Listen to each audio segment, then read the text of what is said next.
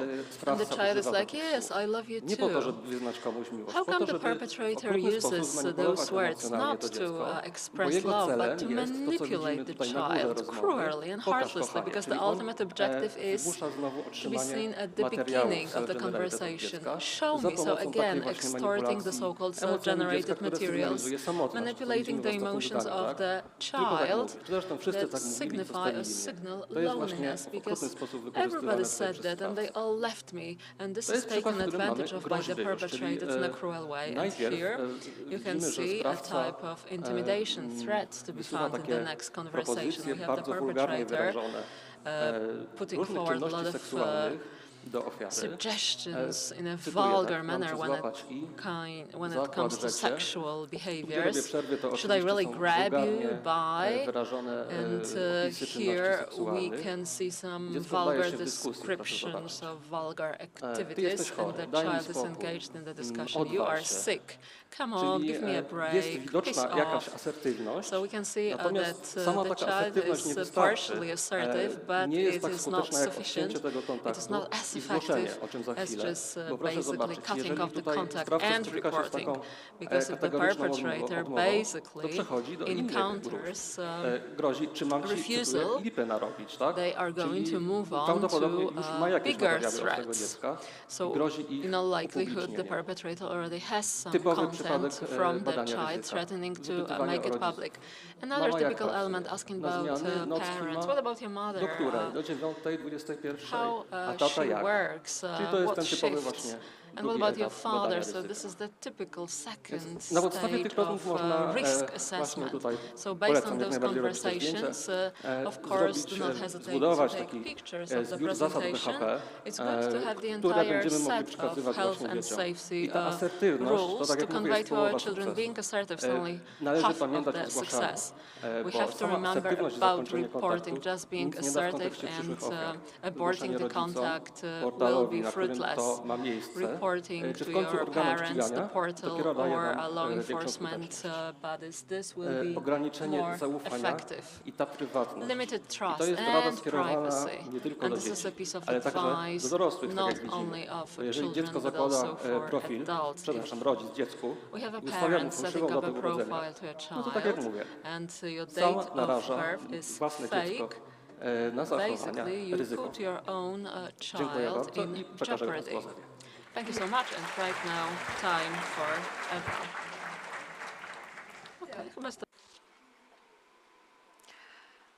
Zastanawiałam się, co mogę Państwu powiedzieć. Wondering what I can tell you in 12 minutes to give you best value. When it comes to grooming, we've heard about it quite some content during the 2 days. We know that there is a more and more common problem online, that there are more and more victims of grooming online, and we know that the age of children who are victims is lowering. We know it from research conducted in the West. The British stats of police in the UK show that the youngest grooming victim was 5-year-old. In our work, we are observing that the age group is lowering of victims of such situations. We also know that grooming is sexual abuse online. This is traumatic experience for a child, and it can have very serious consequences. It can lead to depression, to PTSD, to suicidal thoughts. We need to know who the child that is a victim of grooming is. Then it will be much easier to see and acknowledge such a child, and more efficiently we will be able to find prevention tools and the ways how to take care of such a person. A victim child is a lonely child. It is a child which doesn't have any good, secure adult person around him, and he's trying to calm his emotional deficits online, and online searching for acceptance, love, and the feeling of being important to someone, seeking for it on a screen, knowing that the perpetrators are using the mechanism of being in touch with a vast number of children, because this increases the chances that one of the children is going to answer. So we need to understand which children don't answer and to know why they don't answer and what makes it possible, how they are finding impossible not to answer. And we need to know which children answer and what is the important reason they have. So lonely children that are satisfying their needs on the internet, but also children that lack knowledge about security on the internet. And this is not about that they never heard of the threats, not about the fact that in their class no one ever had the classes regarding safety online, but it is about them never integrating this knowledge. It's for sure your experience when you work with children and youth that the fact that children hear something doesn't mean that they know how to apply it in their lives. The fact that they find out that there is such thing called grooming, they will not recognize that this is happening right now and lack of knowledge and lack of knowing how it applies to myself here and now, how much I am not resistant to such events. Another child that we should be looking for is a child that is curious of sexuality at the age of exploring its identity and sexuality, and is looking online for relationships to feel certain attractiveness, feel wanted, to feel attractive, to fall in love, maybe it's a child that dreams of love and on the internet is seeking for a boyfriend or another close person. Those are only several examples of things that we should be paying attention to. But what we need to be aware of is that every single child has a unique path to become a victim of grooming, and we need this awareness to know that there is no one unified picture to qualify that this children is likely to become a victim and other ones are not. In a group, every single child can be a victim of grooming, because a child that 2 months ago would block someone on the internet and wouldn't answer a message, several months later, because of some conflicts with peers, because of losing a close person, because of losing some community, the same child can answer such a message. It is not only about what is happening inside of a child, but the family system, the context which the child is functioning in, the social group, in the group of peers, in the school. So every single child which we care for as professionals or as parents can be a victim of grooming. A child at school and a child at home. Information I'm sharing is not supposed to make you feel helpless, but I have a good news. Education works, and the research shows, I really like it, that when research shows something, it's not like just my hope, it's not just something I came up with, but it is something that works. So research shows that children who find out about what grooming is and who have classes regarding grooming on a regular basis, they have more easiness in recognizing such situations. Once they integrate this knowledge, it's easier for them to say no and to react to such messages and to seek help.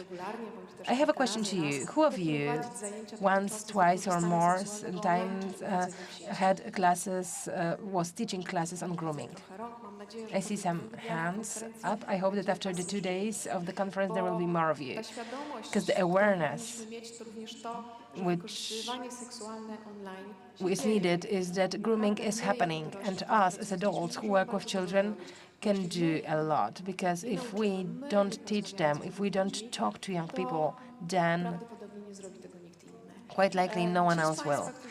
Those of you who for some reason didn't have an opportunity to conduct such classes to discuss with children with regards to this topic, I encourage you to ask yourselves a question: what is a challenge to me and what do I need to do it? Is it about timing because your schedules are full, you have classes on other threats such as cyber violence, drugs, or maybe you don't have enough of resources to support you, or something else? It's good to diagnose the cause to find a way to start talking about it to young people. Several months ago, before the summertime, I had an opportunity to meet young people at a school. And once I entered a class and I told them what I'm going to speak, I heard them whine, "Oh no, not again a class regarding safety on the internet." Some of you are nodding here, so I see I was not the first one who heard it. So when I'm entering the room, it's a different situation when you are in the classroom, because I'm a stranger who comes from the street, no one knows me, and out of the blue for 45 minutes I'm supposed to touch upon a topic which is sensitive, which touches upon emotions. So their resistance is something I can understand well, but this whining got me very curious, and I devoted the first part of meeting to find out more. And I found out that it's not about the topic of security on the internet, but the form, about the adults who are coming and whining, who are coming and criticizing, who are coming and telling you, you're all the time on the internet, you are addicted to the screens, you are not going to have a bright future because of that, you will be working on a construction site, and this form is not efficient, because scaring people is not an efficient way to get through with information. When you don't have a relationship, all kinds of prohibitions and are causing resistance amongst young people. Many of us don't like this form of pressure. We don't like it when someone tries to control us or to tell us what we are to do. What they also told me is about conversations, about curiosity of adults regarding the reasons for their behavior, and the understanding that what they do is okay, and that we adults have just curiosity. We want to understand, why do you have a need to act in this or other way? How does it happen? Let's take a look at it together and let's find the answers. We may not expect a young person to tell us what are the roots. They need guidance. In the context of educating on grooming, it is very important to combat the myths, because young people have a belief regarding grooming which is very much untrue. So they believe it only applies to girls, that in the risk of group it's only girls, or they have a belief that the victim is at fault because the victim allowed for someone to manipulate him or send some content. And this is very harmful, because in such a situation, a child that is involved in something difficult doesn't have the courage to discuss about it to an adult, and is left alone with the situation because of it. And the situation is only getting worse and worse. Another myth is a belief that very often the perpetrator is an old old, very mature men, and for example, a 28-year-old is approaching us and we are 14, then we don't see it as a threat. It's not an old, ugly person, but it is a young and handsome person. Or maybe it's a very popular YouTuber who is much older than us, 8 or 9 years. Then it seems that this situation doesn't seem to be grooming. So combating the myths is very important. But another important thing is to teach young people about relationships. Relationships are simply crucial. Young people need relationships, they want to be in a group, they want to have close relationships with different people. They are hungry for it. They want to know how to have good relationships. If we don't teach them, then they have no way to find out. Of course, there are TV series which are showing certain models, but there are also many others that are showing negative ways of being in a relationship, that are promoting violence, that are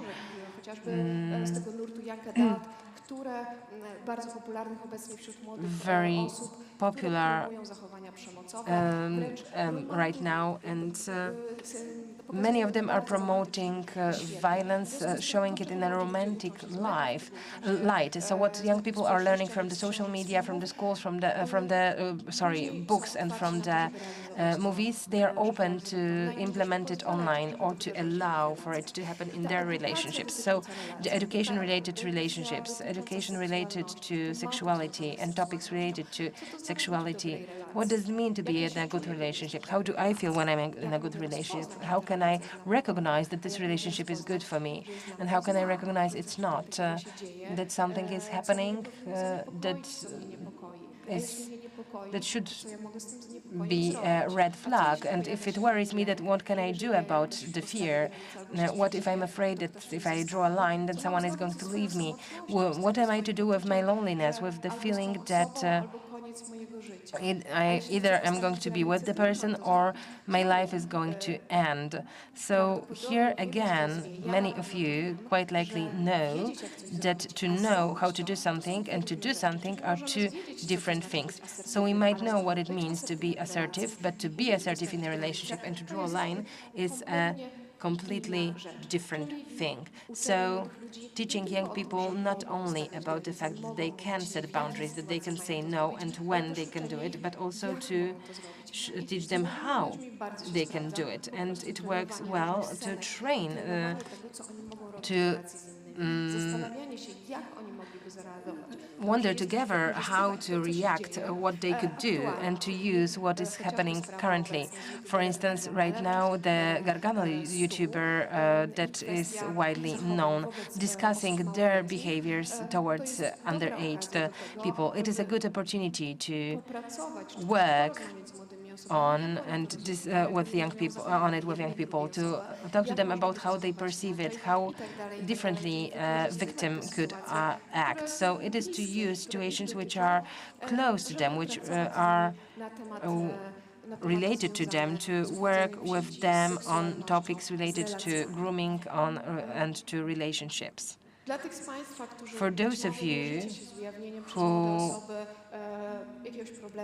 probably are facing that young people are disclosing some situation of a grooming, you don't know how to provide assistance to some person, you may get in touch with the phone for parents and teachers regarding security of children. There we can find help and advice. Thank you very much for your attention. I encourage you to educate on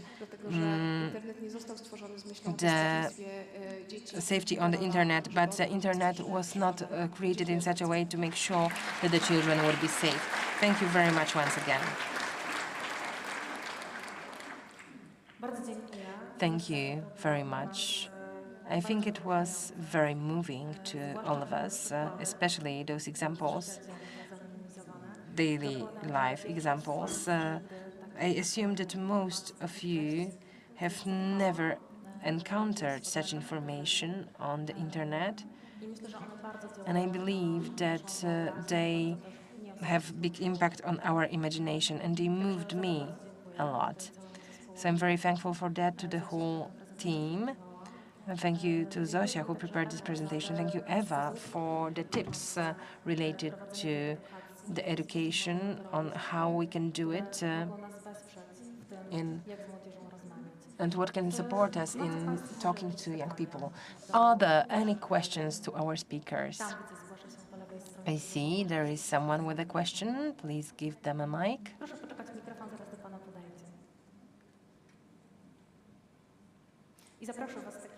Here, I invite you back to the floor.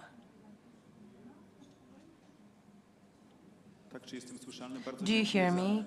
I thank you very much for such interesting information. I have a formal question, because there was an incentive to have different prevention activities with children and youth. And here I have a formal question, whether during activities with youth groups outside of schools, so for instance here the NGOs,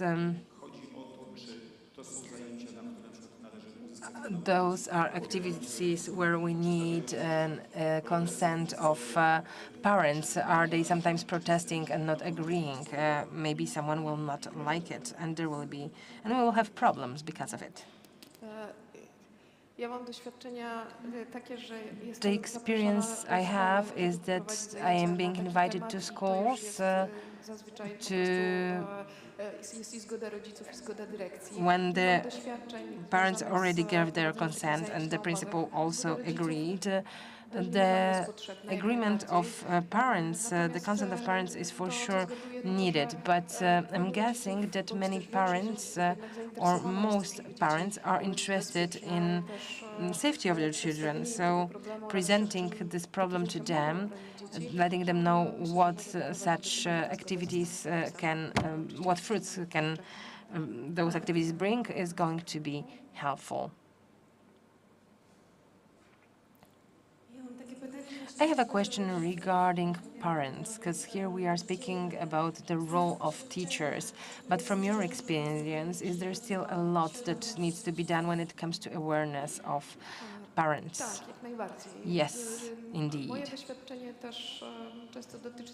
My experience relates very often to the parents who are seeking for help. Of course, there is plenty of children that are not entering such risky contacts. Very often it's because of the information they obtained from their parents. There is always a lot to do, and we need to raise the awareness of parents, and we need to inform them that there are such situations, that they also need to talk to their children about it. When it comes to the younger children, it is parental supervision, because with a 6-7-year-old, a parent should make sure that those children should not have access to social media, and no one could reach out to them on social media, and that we would talk to them in a way that is adequate to their age. But the supervision of a parent is crucial at this group age. When it comes to the older children and youth, more is happening through raising awareness and discussions, and here the role of a parent is smaller, but still big.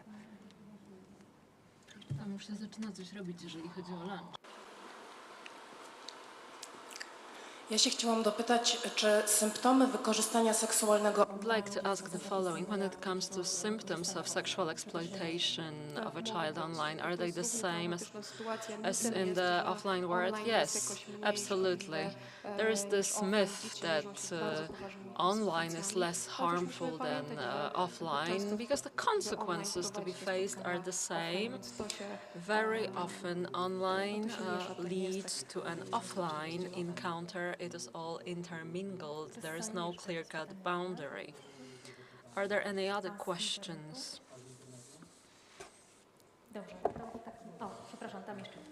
All right.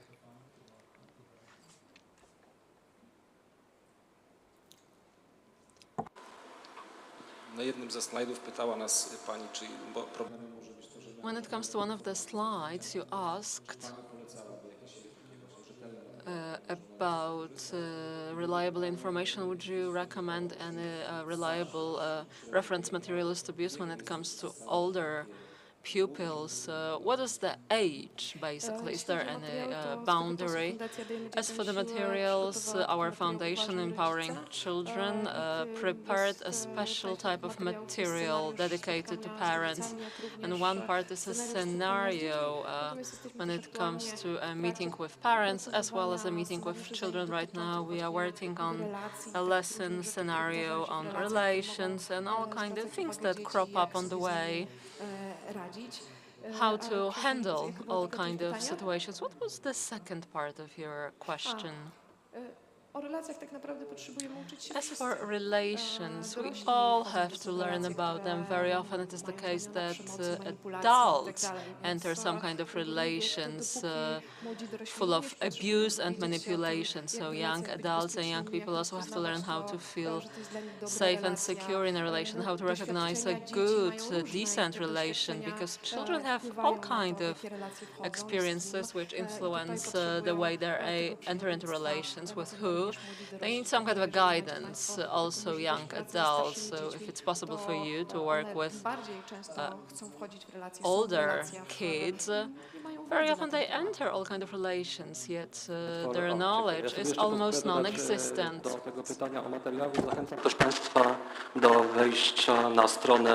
If I may, I would like to also ask additional question. There is this website, dejournet.pl. Unfortunately, our time is limited here, but all the materials are to be found available both for parents as well as people working with young people. Please read our annual report. There is also this part dedicated to grooming, and also we are going to publish the results of another broader study, so please make sure that you read it all. If I may, this is a question from the internet. Several questions, but we have time only for one. In real terms, is it easy to detect perpetrators, single them out? What about the punishment? Is it acute enough to reduce the scale of the problem? I believe this is a question to the law enforcement representatives. So let me underline it once again.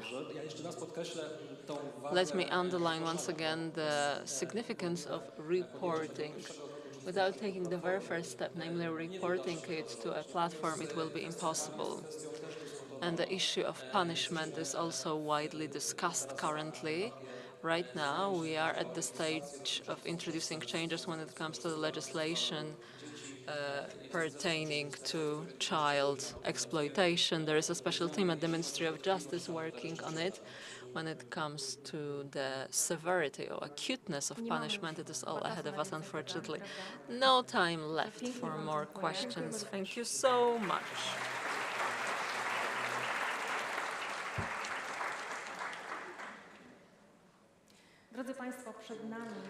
Ladies and gentlemen, right now the very last presentation in this panel before the break, also dedicated to all kinds of risky behaviors, but in a slightly different context. Loot boxes or para-gambling mechanisms in games. The presentation will talk about the so-called loot boxes or chests with loot. Where are they? Where do they appear? How do children access them? Whether they can spend money on loot boxes that can cost from a few to several dozen zlotys. Our next speaker is Mr. Olivier Nytko.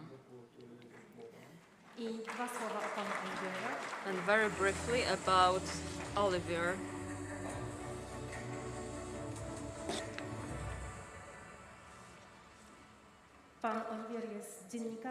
Olivier is a journalist of Spider's Web, author of the Technology and Science section, and the creator of short video content on the TikTok Reels and YouTube Shorts platforms. And the floor is yours. Yes, once again, a big round of applause to those of you present here, as well as those of you following us online. Today we will talk about loot boxes, so something in between some kind of a play and gambling. You will learn about it more soon. As for me, you have already heard that I work in the media. I have worked in the media for the last 7 years. I was at the beginning of what was going on with loot boxes, so I will try to bring you closer to what's going on, what the situation is like. A very brief word of introduction, because not everybody is at the same level. This is a topic that is new. So, skins, this is a digital content that modifies the appearance of a given character, car, anything that players can use in their games. For example, just an ordinary skin from the Overwatch game, nothing special. Everybody begins with it. And here you can see the gingerbread bastion. It looks totally different. Every other player can see it in your game. It produces no additional bonuses yet. It is still very impressive. Let's move on. Loot box. What is this all about? This is a chest with a loot, a surprise box. Before opening it, players do not know what it is. They know basically a part of weapons that they will receive, but this is always random. This is the Overwatch game. This is what it looks like opening this loot box. What we can see is the element of expectation, surprise, and then we can see more or less what is that we are going to receive. What matters here is that thanks to it, it builds suspense, a sense of expectation, because it's important what is that we are going to receive. And this is going to be useful in the second part of the presentation, namely a brief introduction to more internet-related expressions. Twitch, the most popular platform for streaming online, and those streaming online are called streamers. Streamers usually fall under the umbrella of the so-called influencers. That is, internet celebrities, just like those who broadcast on YouTube or create content. They're YouTubers who also fall under the very same umbrella. Today we'll focus more on Counter-Strike Global Offensive game, because this is the most important example here. Some can say it's the worst one, but I'm sure you will be able to see for yourselves. Counter-Strike, this is an easy, simple game, FPS type, so a lot of shooting, super popular in Poland, where our game, team Virtus Pro, consisting of the Polish members, at one point was one of the best teams globally. Talking about skins, I did mention that this is one of the worst examples when it comes to the market of skins in Counter-Strike. It is quite peculiar because they all have their own value, especially, I mean, usually in games, whenever we open any kind of box or chest, we can say goodbye to our money. We are not going to take any money from it. Let's say you bought something from 100 PLN, it is already in the game, you cannot extract it. In Counter-Strike, the market is so peculiar that once we open the box, we can resell the skin. It has its own value, it's valuable. And skins in Counter-Strike are available globally. On the internal platform, everybody can buy them, be that in Belgium. Later on, I'll tell you where those boxes are forbidden. But in China, in USA, somebody can rebuy something from us. So it's easy to rebuy a given skin, because buying anything takes 1 minute or 60 seconds, looking and buying, just like in an auction portal. These are the skins in Counter-Strike, nothing special. Basic skins, this is how everybody starts. Nothing fancy, nothing incredible, just a skin. But here you can see a set for, let's say, 1500 PLN. It looks quite impressive, at least according to the players. You can see some skins that are pink, others are engraved. As much as 1500 PLN. And in this set, the gun is the most expensive one. More than 100 PLN is a lot, is it not a lot? In comparison to what's going on later on, that is a knife, the most desirable object of every Counter-Strike player. This is the cheapest one in Counter-Strike, costs 400 PLN. Is it a small amount? I don't know, because the most expensive skin that was sold recently on the marketplace is the skin that went for 500,000 PLN. Super rare. In order to get it, in reality we have to be really lucky. It's better than winning in the lottery, the main prize. So opening those loot boxes, prizes, where do they come from? Skins comes from boxes, and it's true about all loot boxes. It's always some kind of a box or chest from which we can get skins. In Counter-Strike, it looks just tiny differently, because in order to open such a box, we need two things: a chest or a box that usually costs around 2 PLN, up to 20 PLN, or even 100 PLN. Some examples of the prices, as well as a key, and it always costs 10 PLN and 25 grosz. So usually for one loot box in Counter-Strike you have to pay, let's say, 15 PLN.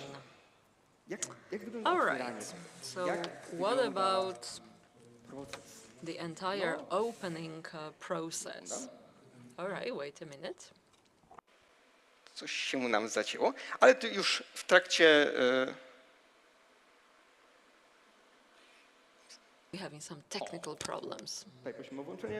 All right.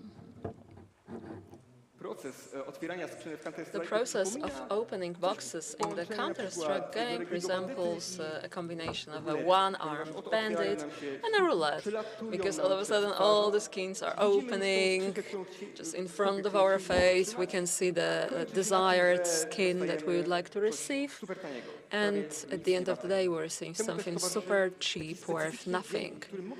And this is accompanied by a peculiar sound that can be compared to a roulette, a ball traveling around the surface of a roulette. Let's move on.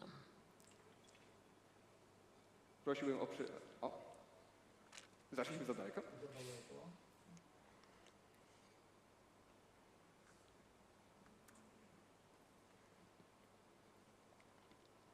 Mamy drobne problemy techniczne.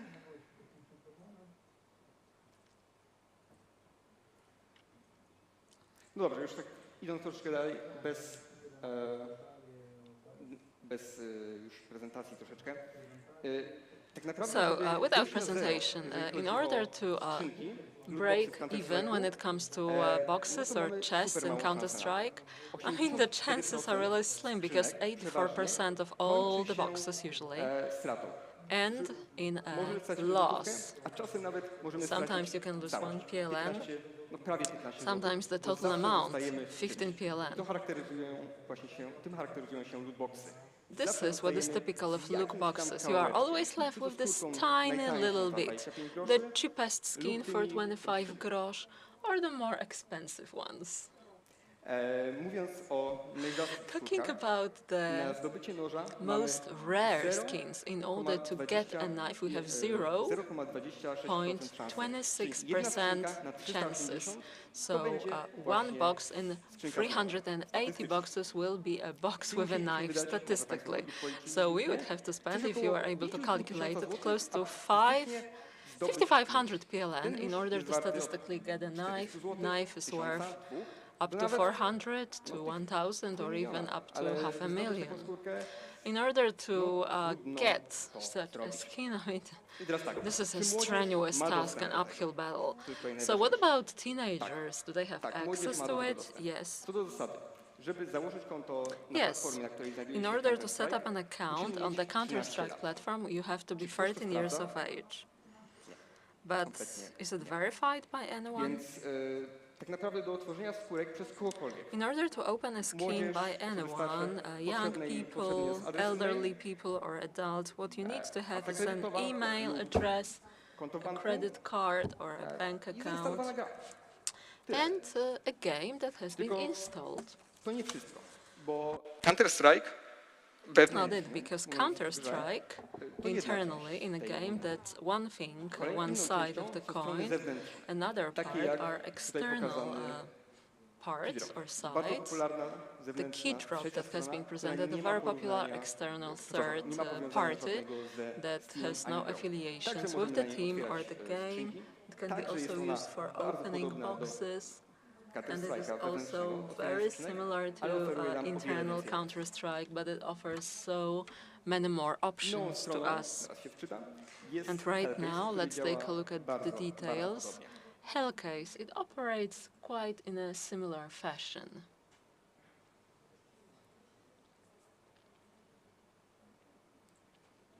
Idąc już troszeczkę dalej. Na Let's move on. Key drop. Here we can open really a lot of boxes. In Counter-Strike, we have one box for 15 PLN, something to face with. If we want to open 10 boxes, it's all good. We will have to open 10 boxes. In the case of key drop or Hellcase that is displayed on the screen right now, it's different. We have an enormous amount of different boxes created for everyone. You can have 2 PLN and you are able to open one box. You can open a box for 20 PLN, 100 PLN, 200, 300, even 1,000 PLN. So many options to choose from. You are spoiled for choice, and it is only the website that decides what is that you can open, because there are so many boxes. Czy mógłbym prosić o przewinięcie? Bo napiło się niestety. Strzałkami prosiłbym. O, no właśnie, mamy tutaj barwne skrzynki, które przyciągają wzrok. We can see a lot of colorful boxes, very eye-catching. In the case of Counter-Strike, everything is so military. Here you can see neon colors, more for those of you who are fans of post-apocalyptic games. Huge choice, really.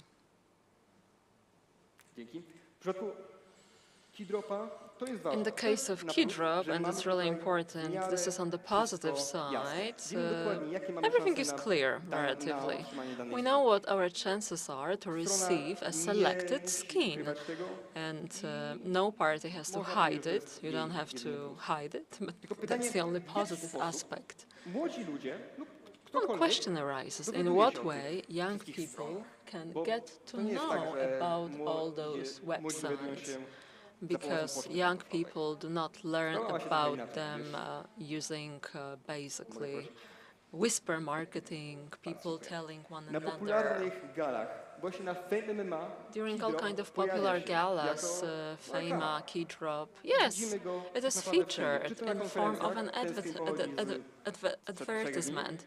This is a screenshot from 3 days during all kinds of fights, Fame, MMA, other similar galas. They are watched by teenagers, young adults, so they know exactly what their target audience is. If we can see the Key Drop logo, the creators themselves as well are pivotal.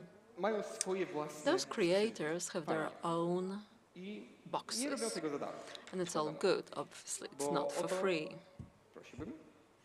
because in July, najczęściej oglądanych twórców na platformie Twitch. 17 z 20 reklamowało Keydropa lub out of 20 advertised Key Drop or heard 17 out of most popular individuals on Twitch. Number 1, Evron, was watched by thousands, tens of thousands of people only during July. Ma młodą widownię. Trudno określić dokładnie, jaki jest jego przydział demograficzny. It's difficult to stipulate what the demography is, but I mean, really, his audience is so young. O co chodzi z tymi 3 kontami, które nie reklamowały Keydropa lub Hellcase'a? Jedną z nich to zostało zawieszone. So they advertised Helldrop, my case, but as ESL was suspended electronic sports league, they don't advertise it. And the third account was Kubon, a streamer that does not deal with CS at all. So only one person in 18, most popular, did not advertise it. Właśnie twórcy reklamują Keydropa w taki sposób. Creators advertise Keydrop in such a way they have their own promotional code offering additional bonuses to all the audience. 10% for special load. If you want to basically upload your account, when you enter the code Olivier, you'll receive an additional bonus, let's say 10 PLN. What's in it for the creators? That's a good question. Obviously, yes, we have a special affiliate program available for everyone, me, all of you, and all the creators receive some kind of a percentage for each and every amount. At the beginning, it's 2%. Out of each and every 100 PLN, it's, let's say, 2 PLN. If you are watched, followed by tens of thousands of people, it could mean half the amount. And if you exceed 500,000 PLN, you will receive 5% on each payment. Jeżeli chodzi o wiek, to działa w specyficzny sposób, ponieważ bo wystarczy, że... So it works in a very specific way. It's enough to tick a box that you are 18 of age and this is it. They are not verifying your ID, they are not verifying anything whatsoever. Here you can have a screen from the joke on an internet. There are young people on TikTok that are asking for a bank transfer to open up an inbox, to open up a Keydrop inbox. Young people are asking for money to feel something, to open up. I know that we have little time right now, this is why I want to say it quickly. It's not been a year or two. This situation has been ongoing for years. I've had a friend who lost 400, 300 zlotys a day at the age of 13, 14 years of age. Because some time ago it was even easier to access this gambling was completely free. It was accessible for everyone. You could have played roulette without any limitations whatsoever. Right now, there is the external inbox and a bit more. But I'll tell you about it in a minute. No właśnie, czy Keydrop w Polsce jest legalny? Is Keydrop legal in Poland? Well, let's reflect first whether it is gambling. How are we looking at it? There are different opinions. According to the most of people, they call it something very close to gambling, but not completely gambling, because you cannot lose everything. You cannot put everything on the black, on like in roulette, and you will have red, then you're losing everything. No, in here you're always left with something. Here, it is the Keydrop, which you see a part of it right now. It's closer to gambling because you have a chance to lose every single thing. There is such an option.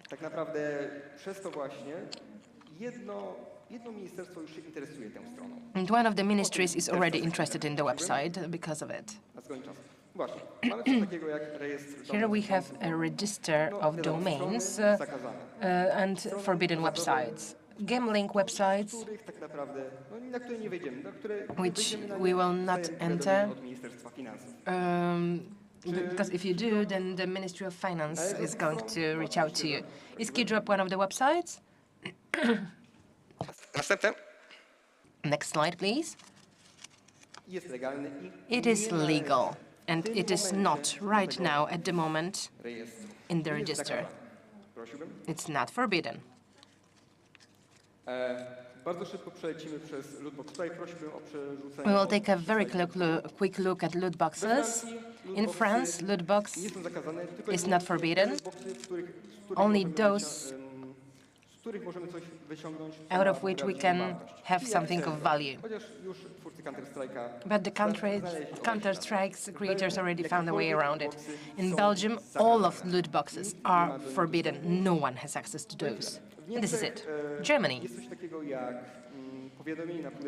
There is a notification, there is an information on the box that every game that contains a loot box has to give an information. Hey, in this game we have loot box. In Netherlands, they are working on solutions, same as in Great Britain. Next like this. In Poland, the situation of loot boxes is legal. No limitations. According to the Ministry of Finance, this is a news from 2019, loot boxes are not gambling. No other explanation. This is what the Ministry of Finance has decided in 2019, and they are still at the same position. But Keydrop, right now, only now, is being examined by the Ministry of Finances. After the iGaming Polska wrote about it, now the Ministry of Finances confirmed that they are investigating the issue. We don't know what the result will be, but we know at the very least that someone is interested in this. Maybe it's not only about loot boxes, but at least part of it.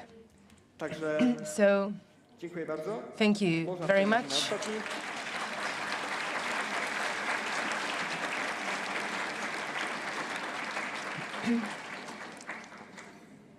Thank you very much.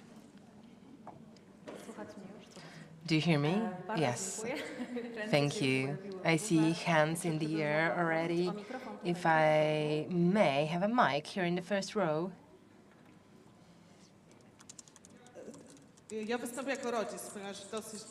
I am a parent and I am trying to educate myself in gaming, and I found an information that it includes random paid items, or I treat it as a warning about loot boxes. So what you showed in the last slides, does it mean that Poland doesn't require to market on the boxes of the games? It's a good question, actually. Because in case of PEGI, it's not obligatory. It's the same in the case of all boxes.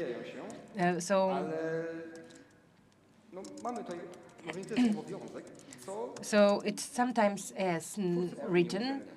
There is no duty, but they should be doing it, of course. As a parent, I was looking for the red flags to have a light. To see a red flag, to be, paying attention to it.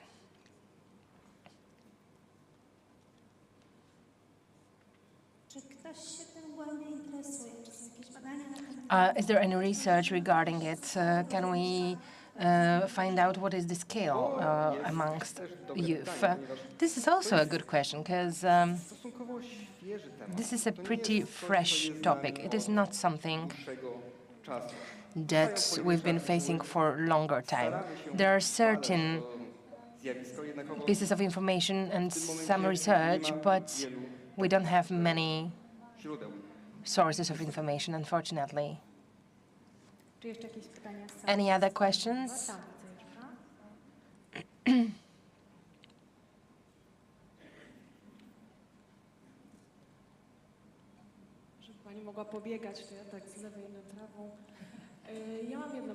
I have one question, because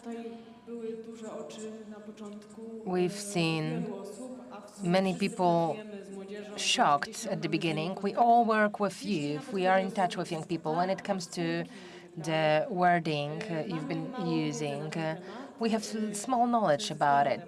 This is a mistake for sure, because we work with young people and we should know what they, what consumes most of their time. So, is there an account? Is there a YouTuber? Is there someone on the internet that we could recommend to teacher, parents, who will be educating us? Just like young ones are entering gamer to learn on a game, so that we can find a person like you who would guide us through this difficult language. Maybe we have small children who are not yet entering this world, and we feel that we want to find out more. We want to learn and prepare ourselves. So is there a space online that we would recommend for us to learn about the topic? It also is a good question. It's a challenge, to be honest. It's hard to find a good, reliable source of information.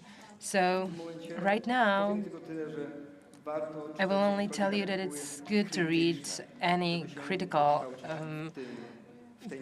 publications about it to find out more, because overall no one on the internet speaks about it. Even those who create on YouTube and criticize other behaviors, for instance, criticize other influencers, they are advertising it.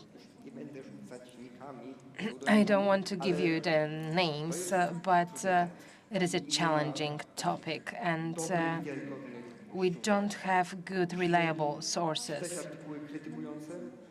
We should be reading the papers, and we should be researching it on our own, unfortunately.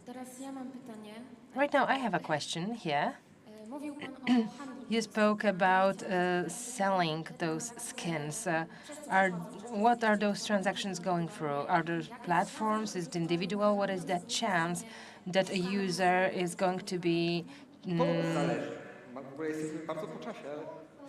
well, it depends. After all, we've exceeded our time. But if we are looking at the internal market, then there is no chance that someone is going to cheat on us, because it is all going through Steam. So there is no risk on the internal market.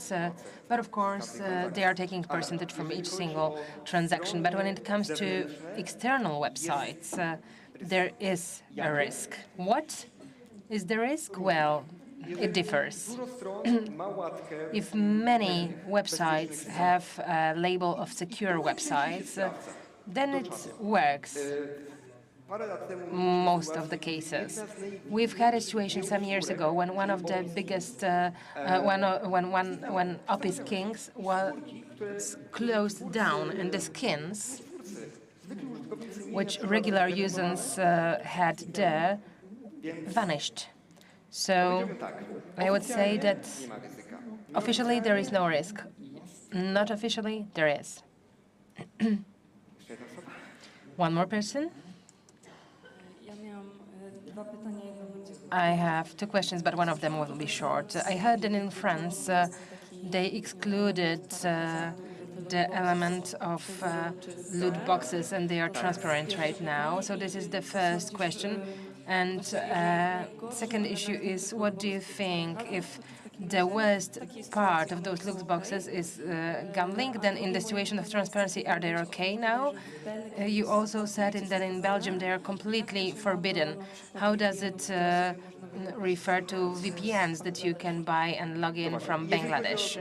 So first question, yes, I didn't have the time to speak about it, but we have the invigilation X-rays of the skins, because we can verify the inbox, of course, and we can check to see what we get. And then we have a choice. dwie opcje. Actually, two options. Either we take the skin and we can keep on opening up the inboxes, or we decide not to open it up and I don't want the skin, but then we don't have the option of opening and opening and opening in Counter-Strike. In my opinion, it is still hazard. In my opinion, it can encourage even more, because maybe the next skin will be cooler. Maybe 2 inboxes from now it will be great. So this is not a solution in my opinion. It is going around, and that approach encourages. What was your second question, though? Oh, okay. So when it comes to VPN, yes, of course, you can use it. No problem. Well, VPN is a virtual, private, virtual network. So we are in Poland and we want to pretend to be in US. So we have a VPN and we virtually move ourselves to USA. We can mask our location and be in US. Some people use it, for instance, to watch Netflix movies, which are not accessible from Poland. In my opinion, well, it is not my opinion. It's simply possible. Yes, yes, yes, of course. No problem. On the side note, when you use VPN, you can have an access to a GTA online game, in the game to a normal casino. Of course, you use digital money that have no transposition to our realistic currency, but if you can go around something, people will do it. All right, we've exceeded our time. I see no more questions in the room. Thank you very much for this incredible presentation. And in the meantime, I invite you to the lunch break and then back to the next session at 2 p.m.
Halo, halo, jesteśmy ponownie. We are back again, the last online meeting before the plenary session begins.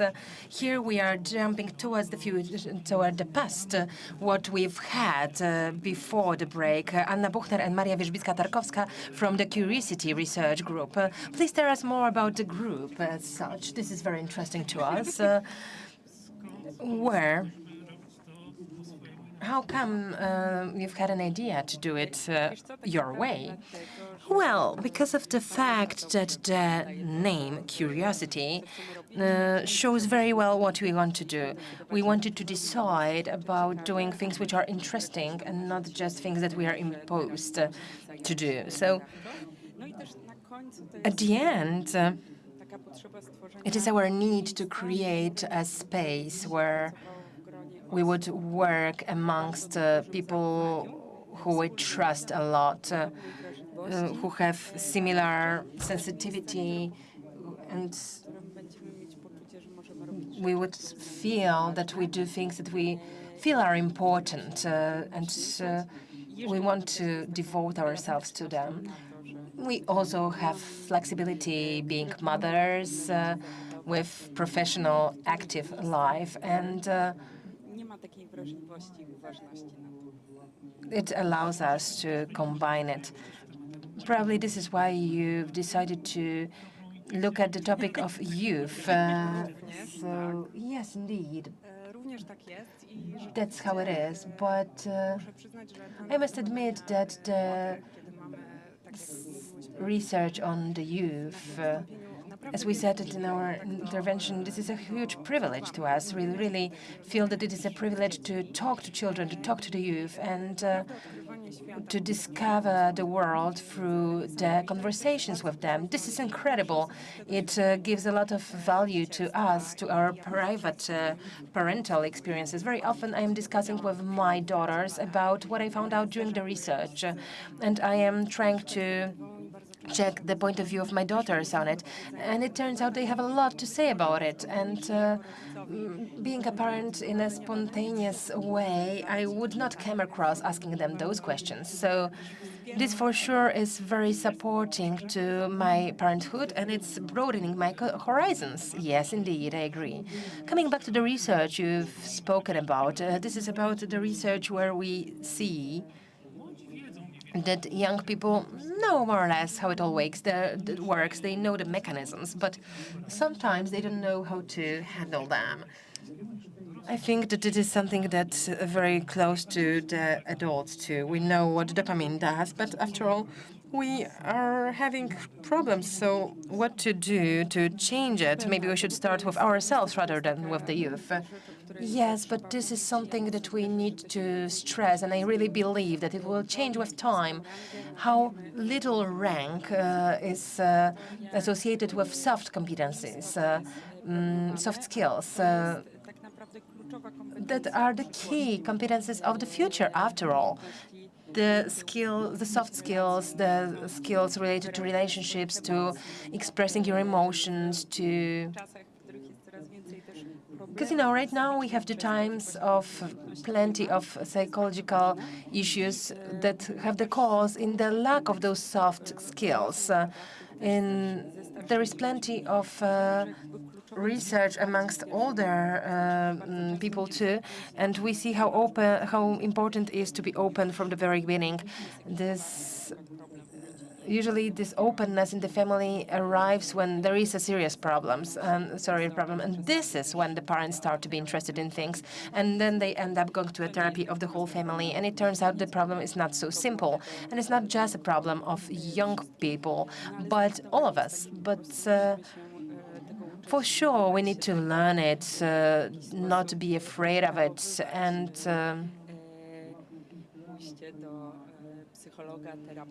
treat normally consultations with psychologists, psychiatricians.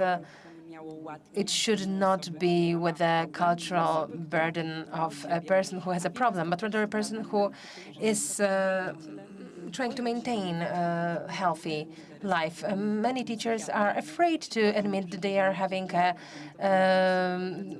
consultation with psychiatrists because they are going to be perceived by the principals as someone who should not be working with youth and not as something who takes care of psychological and mental health. So when it comes to digital hygiene, it is a mass problem amongst adults too. A big value from the point of view of young people is an honest conversation to admit your weaknesses if you are an adult. They are curiously asking, it's good to curiously ask young people what do they think, how would they solve, to give them initiative, an option to have a forum of a family discussion, to come up together with solutions, because then it turns out that young people have plenty of ideas. And if they are included in a discussion that is partnership discussion, they are more willing to follow the solutions that we work out together. It's not in vain. Usually, when there are some problems outside of home, then it's somehow related to the problems in the family. Where can we find your publications? Well, on our website, we invite you to www.ciekawość.com. We have links to our reports. Some of our knowledge, which we have in our heads and which we relate to, is knowledge from reports that we are not allowed to share.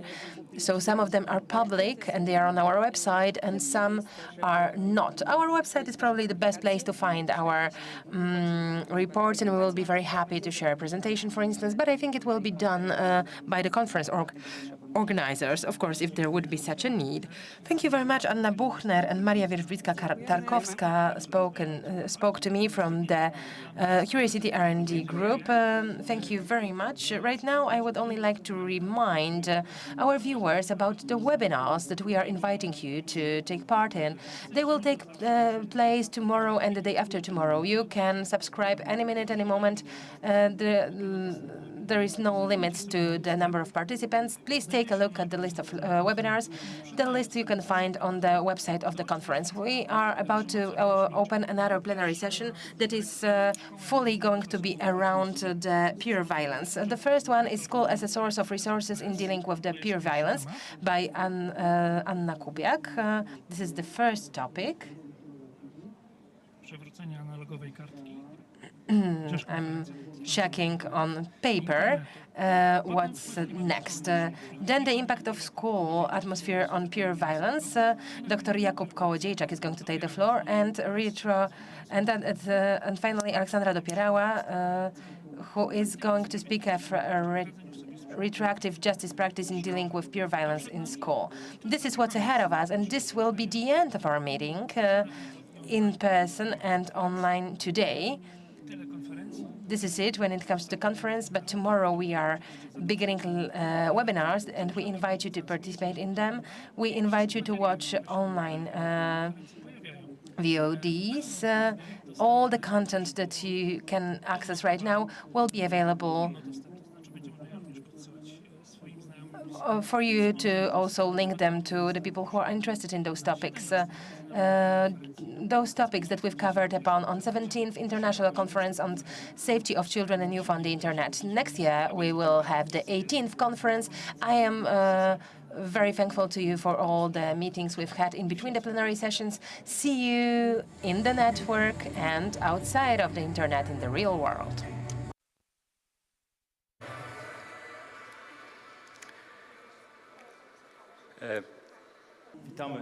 We welcome you again on the third plenary session. This is the last session of the second day of the conference on safety of children and youth on the Internet. This is a very special session because of the fact that during this session we are going to focus only and purely on one issue.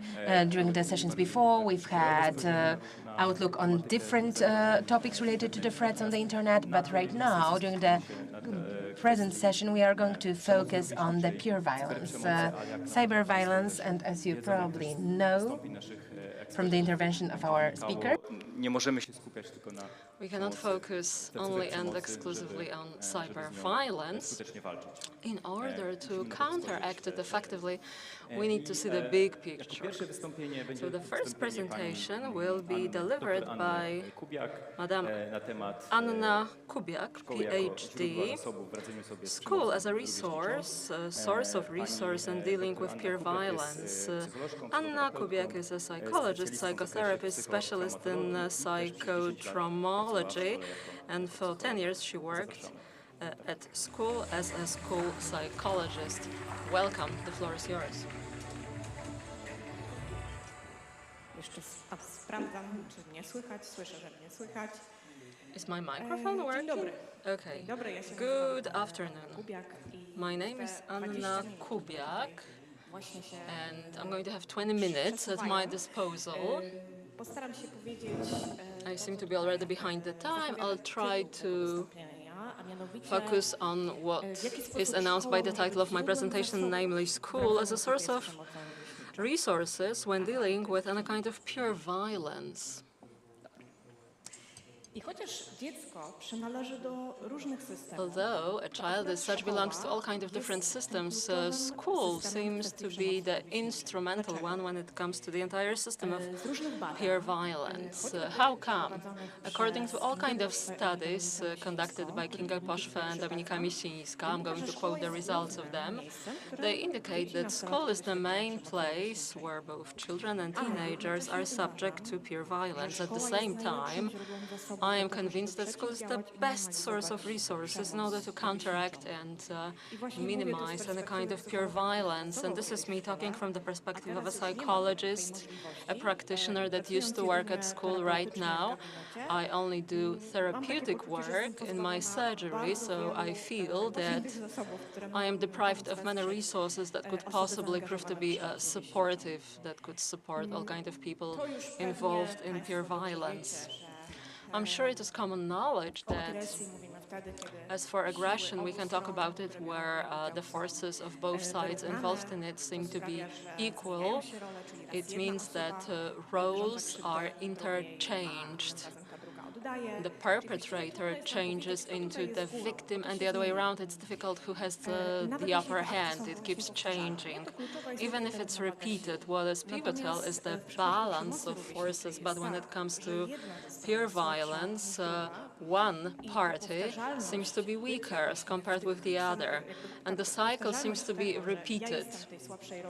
So I am in the weaker capacity, whereas the other party is in the stronger one.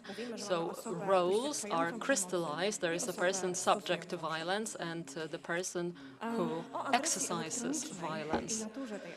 Electronic aggression, we heard about it yesterday from Professor Pyżalski. And we know that it is harassing, blackmailing, ridiculing someone through the intermediary of the internet or other telecoms devices or informational devices. Nevertheless, usually this is not the case. As we heard from Maciej Kępka just a minute ago, electronic aggression does not exist within a vacuum. If we are to take a look at who is subject to it specifically, in all likelihood, this will be a person who experienced before or is still experiencing this traditional type of violence. Cyber violence doesn't mean that my school is over, lessons are over, or it's the weekend, or it's summertime, the vacation, and all of a sudden I enjoy a perfect peace of mind. I can take a break from being harassed as a person subject to violence. Usually it is the case that violence keeps me company to the comfort of my home. So I am still the person running the risk of being harassed, maybe not directly, but through the proxy of media. I am constantly subject to violence, and it's very difficult for me to handle it, because just a photograph ridiculing me, shared by someone in a classroom on a notice board taken down by a teacher. It's no longer there hanging. No, the photograph is still there, available on the internet, and definitely more and more people enjoy access to it now. And what's more, it can be shared further, emulated, even if I try to remove it, cancel it. It's difficult to put stop to it. Nie będę już mówiła tutaj o mechanizmie powstawania przemocy, ale chciałabym I'm not going to talk about the mechanism of how violence emerges. Let's focus on one important aspect, namely roles. What roles should be discussed by us within the process? First and foremost, we think about a person exercising violence, the one that is subject to violence, and very often we feel that we should focus on those two people if we want to change anything within the area. We don't really think about any supportive group in respect of the person exercising violence, the so-called active supporters, and we very often forget about the observers, the so-called witnesses, the biggest number of them. Although they only look, they witness it, so they think that they are not concerned with it. And those witnesses, the observers, very often is a group that can constitute some kind of a resource when dealing with violence.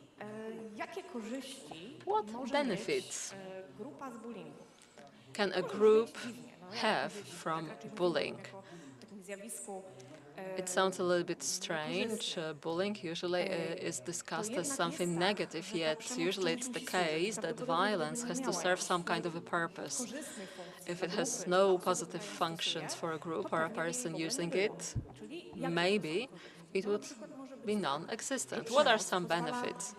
Maybe, thanks to violence, we can, let it out, all kind of frustration, accumulated anger, negative emotions from school. So basically we find a scapegoat to give vent to our frustration. Or perhaps it is the case that a given group, because I'm talking about benefits for a group, we have a group that is not fully coherent, that does not feel fully integrated, so we have one common goal. I know, it sounds horribly. But if we are to take a look at what it offers to a group, it enhances integration. It makes a group more coherent because they have one common goal.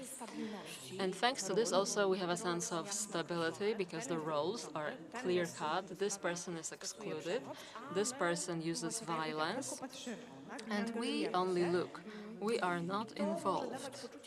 So this offers a sense of security to those who are not directly victims of violence. So I am not threatened. And thanks to this, at least for a moment, you can improve your self-esteem, even if I am not a direct perpetrator. I can say I am not in a group in respect of which violence is used. What if we are to take a more individual perspective? What are some possible benefits for specific people? We can improve our self-esteem at the cost of others, but also perhaps we do certain things because we want to be accepted. So we emulate the activities of a group or individual because we want to belong to this group. We don't want to be rejected. Even if I don't fully agree, I'm not going to laugh at my colleague on my own, but I don't want to stand out. Wejściem w rolę osoby doświadczającej przemocy. To jest What really matters most, fear against being a person subject to violence. Even if I object, even if I don't want somebody to be harassed, actually I don't want to be on that side myself. How to support wisely without creating those illusory activities like, a lecture on violence at school. And you can check it out.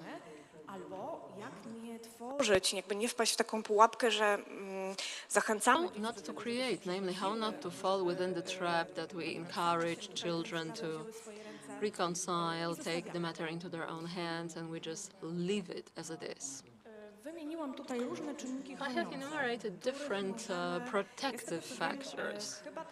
As far as I know, the presentation is going to be available later on to all of you after the conference. Yes, no? bo widzę, że Państwo robicie I can zdjęcia. see that Oczywiście jest to w porządku, ale też you are taking a lot of photographs. znaczy wiem, że tak, że jest taka możliwość, więc ze spokojem możecie po prostu oddać się słuchaniu. It is possible, so just feel free to listen. Don't be afraid that you will lose something. So I'm going to return to protective factors. These are the kind of things that are worth shaping among children and teenagers. And they will be particularly useful. They will be an excellent type of resource when counteracting or minimizing the consequences of violence, for instance, shaping civil courage. It is nice to be a good hero, a superhero, probably better than to be a bad hero, black character. It's kind of a standard that we protect the weaker, defending them, and we encourage children to basically oppose those harming behaviors. This will definitely be conducive. Also, building a social network so that group can experience a sense of community. I will talk about details later on. Your self-esteem, according to all the studies. Everybody can enter into the role of a person experiencing violence, but it is not likely that this will be an individual with a very high self-esteem. Accepting variety. We have to make sure that variety, being different, is a value and not a foundation for excluding someone, as it is usually the case. This will not happen overnight, during only one lecture or one lesson, because this is an ongoing process of learning in between the lines. When experiencing, and moreover, this is strictly linked with the fact that children tend to watch adults, how we react to any symptoms of devaluing variety or diversity. When talking about adults, they also matter a lot when it comes to peer violence, because I wrote to keep your finger on the pulse. Adults have to communicate. We need some kind of an understanding between parents and teachers, and actually winning parents over to cooperate is a critical factor when it comes to any kind of peer violence emerging, as well as minimizing the consequences later on, support of adults. Traktujemy serio to, co nam nastolatek czy dziecko mówi, że nie... Namely that we have to treat everything seriously. We cannot ridicule it, minimize it. Very often I hear from children that they heard the following. You have to make sure that you didn't give any reasons for someone to tell you this and that. So these are the messages undermining the experience of the child. Last but not least, rules and standards. Clear-cut rules. Maybe this image is not really the most suitable one. It looks like a list of rules jotted down on a piece of paper, but actually it's so much more than that. We want to bring it home that we want it to be complied with. When it comes to cyber violence education on using media, very often children don't really know what is that they do. They don't realize the significance of sharing somebody's photograph on the internet. What if some kind of an exclusion took place, or peer violence? If we are to adopt a system-based perspective, every time we should diagnose any given situation. And every time this suitable intervention will hinge upon the right diagnosis. It's not just that we have a specific set of recommendations that can be implemented by us, or any specific activities performed by us. Every time I have to take a close look. What's going on in this specific situation?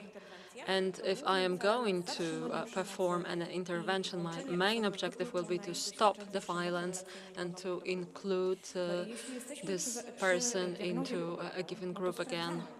So diagnosing the problem, we have to check whether there is this balance. Maybe somebody has been excluded, some kind of mental or physical violence was applied, but also more questions. Who's really involved in the process? What is the structure of the group? Who's going to play what roles? How come that bullying occurred in this specific group? What are the factors that prevent this violence to come to an end? What purposes does the violence serve? If the group is far from being coherent or integrated, maybe we need some interactions that will help them to feel as one team. What about dealing with stress? Here we need other interactions, not integration. So we have to make sure we know what's going on with the violence in this group, for how long has it been taking place, what resources can I use in a given classroom. A resource could be that parents are more than friendly, supportive, or more witnesses, or most witnesses do not really accept the current situation, but out of their fear, nie uda im się, znaczy przepraszam, że ze strachu, że same wejdą w taką rolę osoby doświadczającej przemocy i nic nie mówią, tak? Ale they say nothing. But they disagree internally, but every time we talk about it, yes, they disagree, they don't like it, but they need a signal from an adult person that they will be supported. Proszę zobaczyć, Tools. ile tu jest źródeł danych, jakbyśmy mieli mówić o Take a look at the number of sources of data if we are to talk about tools. Data not to be found anywhere else, only at school. Diagnostic data, one of the biggest type of resource at school. It gives us the possibility to take a look at what's going on comprehensively. So it's not that I only talk to a teacher, but also other teachers. And I get to know that we have a problem in this lesson, but not in the other lesson. Or the observations of one teacher are different from the other. It could be an anonymous questionnaire among students or pupils. It proved to be really effective in my case, namely the situation when they themselves show that something is wrong in their class, and then showing the results, we can ask them, what is the matter? What is going on? It's not that we come here telling them that they have a problem. It is more motivated internally. Being able to motivate, this is absolutely wonderful. Here we can really see what is going on among those individuals at school. But basically, we can see it in the best way. Also, analyzing the journals dedicated to the behavior of students. This is really excellent, a tool not available to parents, right? Of course, talking to children, and also being able to report violence anonymously. Not meaning that we have a special box, because this is far from being anonymous, and I don't want to run the risk of having any problems. We have a lot of applications, programs, for instance, School program, and it gives you a lot of possibilities to be able to report such events anonymously.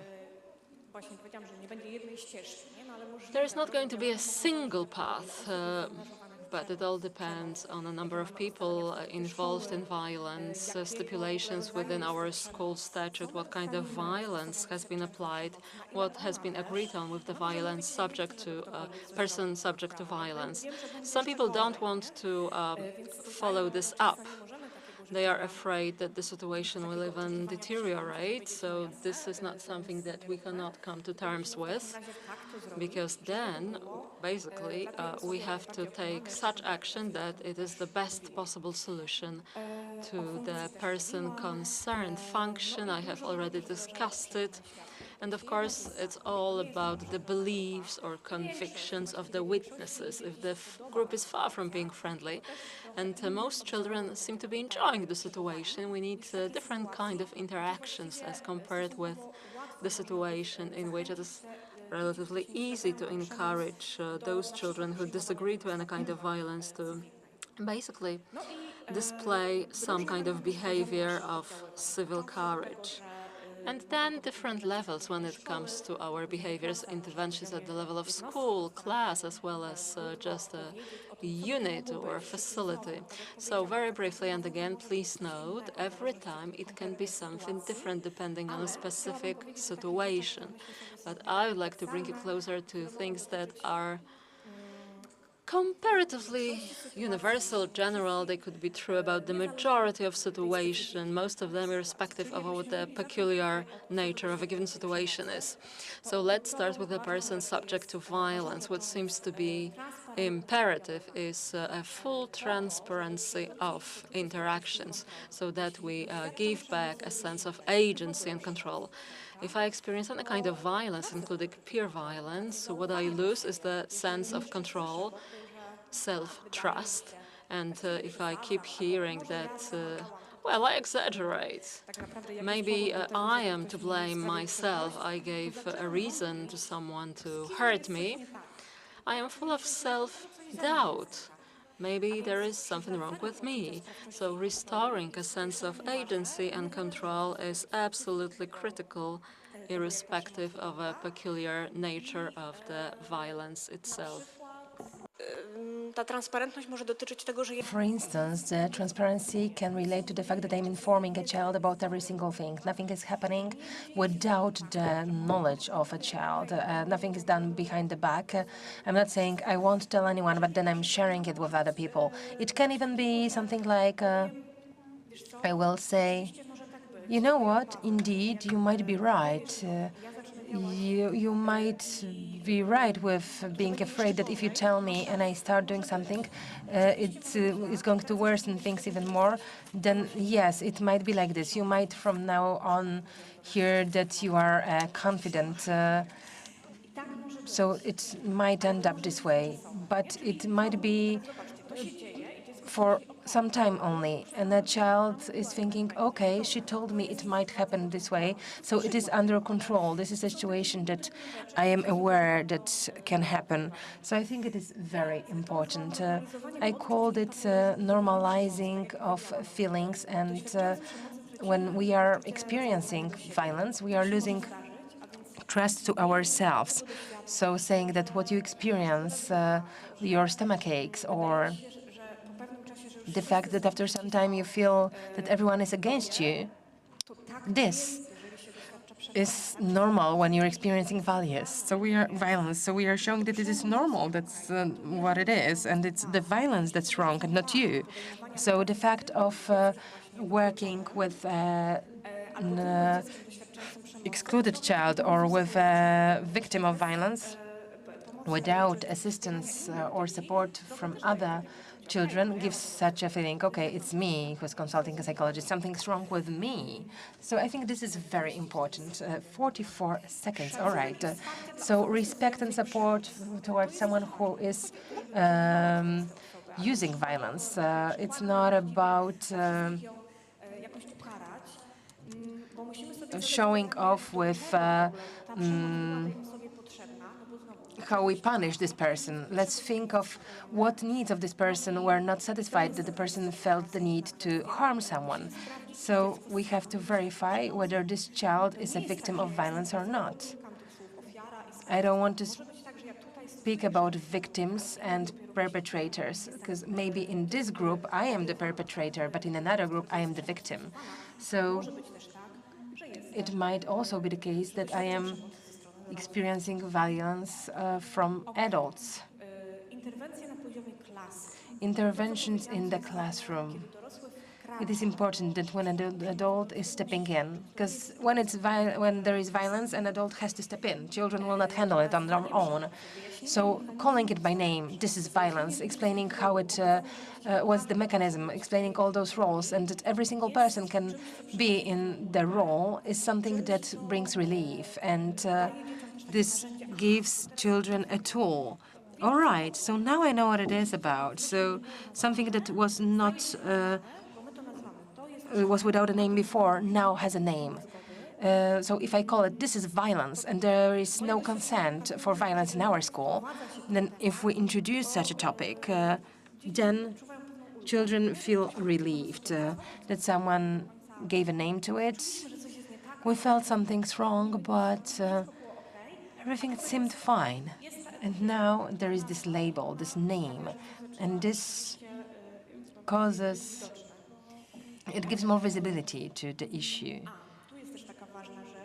Here is another important thing. I think that creating such norms that we take care of one another and in difficult situations we are reacting, it is also an important element because very often we tell the children that it's something wrong to complain, for instance, oh, hey, look, adult, the other child is eating a sandwich under the table. So this is different type of complaining than saying, hey, I'm a whistleblower, I'm worried because someone is experiencing violence. So we have to divide those issues and to show it's not the same. So creating opportunity for cooperation. Here we can do it via competitions in between the classes so that they would feel like a team. But on other hand side, it's probably even better. We create an opportunity for them to get to know one another as a team. You've probably heard about it. There is a project which is constructed in such a way that everyone has to add up something to implement it. Otherwise, it will not work. So we need to listen out to everyone. So this is the diagnosis of the needs of the group that were satisfied by violence before. There is also a method of very subtle intervention. It's not direct, where we are including people into the group, appreciating them. So we are looking at the we are not saying that, oh, Krysia is the wisest. Look, she does great PowerPoint presentations. And that's when the class is saying, oh my God. But it's a subtle way of appreciating, not to a bigger extent than others. So it's not to create a feeling that we are glorifying someone, because this would bring contrary effects. What is very, very important is reacting every single time. If something's happening, believing that what a child says is true, because on the level of school we can also work out procedures where everyone will know what to do. Because we cannot define it in details, but what to do when there is a problem. All right. And monitoring the situation. So it is not about one lesson and that's it and it's done, but I'm verifying how different things that I've done are bringing results. Thank you very much for your attention. Thank you. We still have a moment for questions and answers. So if there are any questions, I know there are no questions online. Agnieszka is going to give the mic. Good morning. I am a school psychologist and I've been working for a year, and I would like to thank to the foundation for everything that you offer to people like me. So here I'm speaking about the trainings of Jacek Beżalski and about the procedures that were implemented and about activities from the prevention point of view, because when something happens, it's already too late. And I really feel that we need to take care of good integration of the group for the children to know one another. And I got interested in this part when you said that when we are already on the stage that we need to react, then the class projects where we need to listen out to everyone are a good example. I have not found yet the scenarios that would satisfy such a need of making such an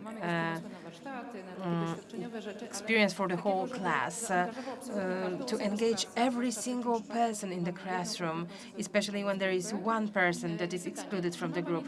Do you have something that you can recommend, some resources, some books, something particular? No. Oh, I'm sorry. I started answering, and I'm not sure whether that's the end of your question. Well, yes, so I'm asking for your recommendations, because from the resources of the foundation and from the internet are great tools, ready tools to reach to the preventive elements. But when we already have to react to a situation that we are facing, do you have any scenarios, for instance, of workshops, of experiences for a class? I have not been looking for those. Maybe there are some, but we can make those depending on the subject, because I might have a project or a quiz that we need to solve during a lesson.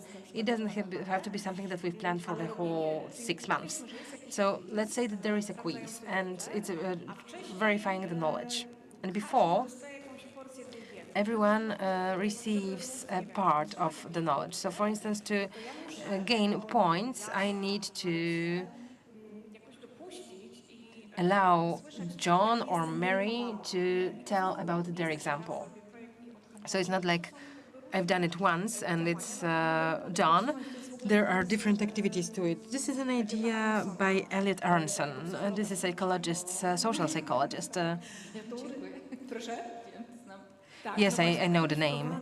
So he introduced in American schools puzzle classes where he mixed people with different origins,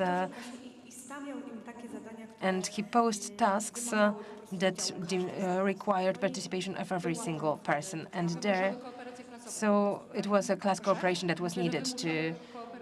So it was a cooperation of a class. Yes, yes.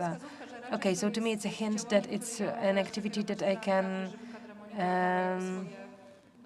ask the teachers to do. So I am a psychologist and I am not a teacher.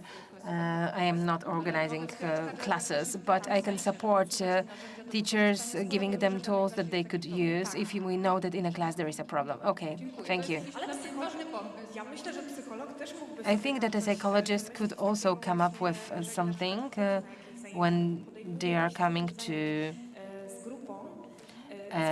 class, especially in the context of violence. So, for instance, a psychologist is working with a group, then I think it is possible to. It's not about the topic, it's about the idea.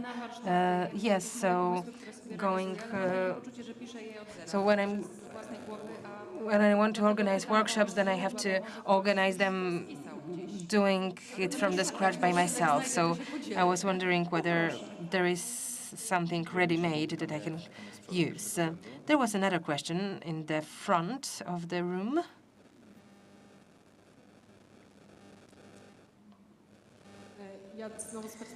From the point of view of parents and the system of reporting incidents, do you know such practice that those bully boxes, those offline boxes on the corridor work well? Because I know that in the last year there was a Reschool application that has a very well-organized procedure and does have a chance to work in a traditional form, because sometimes in Reschool there are no resources or ideas. Does it work in practice? But you're referring to the real boxes. Well, here the question is whether we can, in some other way, because if Reschool does not always work, then can we use media and anonymous option of reporting? So I can really be anonymous and I don't have to go with the piece of paper. No matter where you... At our school, for some time, we've had such a box, and then it became a trash bin. and it vanished. In other school, when I saw it, I asked, does it work? And I heard that no, children are not using it. So I think that there is a very big group of the children who will not have the courage to do it. So here, if it doesn't work, then informing children that they have a chance to notify via Librus or some Mobi platform to a particular person. So, for instance, a psychologist or pedagogist, to advertise it, that there is such an option, and to show it will no longer be anonymous. As a parent, I am asking teachers to do it.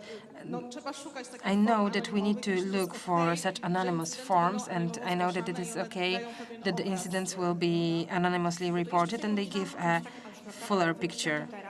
I came up with something right now. I don't know how much sense it makes, but again, informing children that here we have an email, and this is the login, and you, when accessing this inbox, can send an information to a person that works at school, because then you are anonymous, because there is always the same address that is the sender, but it is being sent the proper person.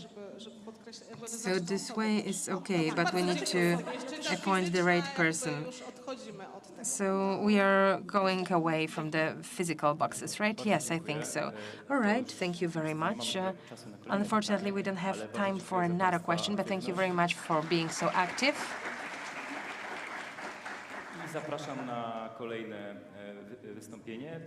Now I invite you to listen to the other intervention. We are still going to stay at school. We are going to right now think of the impact of school atmosphere on peer violence, and Jakub Kołodziejczyk is going to take the floor now. Jakub Kołodziejczyk from the Jagiellonian University in Krakow. He is creating systems of prevention of aggression, and he is in charge of training specialists and teachers. The floor is yours. Good morning, ladies and gentlemen. I hope that I will continue the path that was opened up by my speaker. But before I do so, I would like to share some thoughts that I have after listening to the previous session. To be honest, when I started to think of what I heard, when I'm checking what emotions I'm feeling, it's nothing pleasurable. It's rather anxiety. I am worried about my own daughter and other children that I am taking care of from time to time. So I'm wondering whether I am the only one who feels this way, or are there more people who share my emotions? But I asked, I have a homework that I will be doing once I'm back in Krakow, how certain fears can be taken care of, what to do about it, not to feel helpless, because it is something that we might be experiencing. It is just what I'm thinking after the previous session that was painful to me. And there is a problem with the mic. We barely hear the speaker. Okay, now it's much better. So I would like to speak about the impact of school atmosphere on peer violence, and also I would like to focus on how can we improve the atmosphere at school? How can we make school safer, to have less violence in a school? This is my goal. This is what I want to get to, the point I want to make. So at the beginning, I would like to state, and I hope you will agree, that we have a tendency that when we are thinking of the perpetrators, to come up with the reasons for their certain qualities of the person. Oh, they are not, there were mistakes done in the bringing of the person is unable to handle emotions, etc., etc. Just thousands of reasons, and there is plenty of truth in those, but the question is there whole truth, does the whole truth lie in such explanations? So this is why I'm posing a second question. Do individual characteristics can individual characteristics be modified by the environment? In second half of September, I spoke to a student who told me a story about how he was climbing stairs, and in the middle floor there was a group of older colleagues, amongst whom one of them stood in the front of the stairs and asked him, "What movie are you going to watch?" Because there were different movies to choose for different classes. And this was a question with no good answer, because no matter what he would say, the answer wouldn't be good. And he started answering, but a girl who was behind him said quickly a sentence, "Leave him alone. It's a normal first grader." And he used this moment to just go around the boy and go upstairs. Maybe the boy who was asking a question had a tendency to to use violence, but there was a girl from the group, and she corrected his behavior. So in all likelihood, a given type of environment is able to correct the behaviors of other members of the group in question. Hence, we need to ask the third question. What about your social environment? Can it bring about all kinds of violence-related behaviors? I'll try to come up with an answer to this during my presentation. One of the sources to search for any kind of clarifications is the so-called theory of socioecology, namely, what about our surroundings, environment? Can it influence the way we operate? Humans operate in different contexts. On one hand, we have a student or a pupil with a set of features, and this can be conducive to the emergence of violence-related behaviors, but this child is immersed in many different contexts, namely family, peers, school, teachers,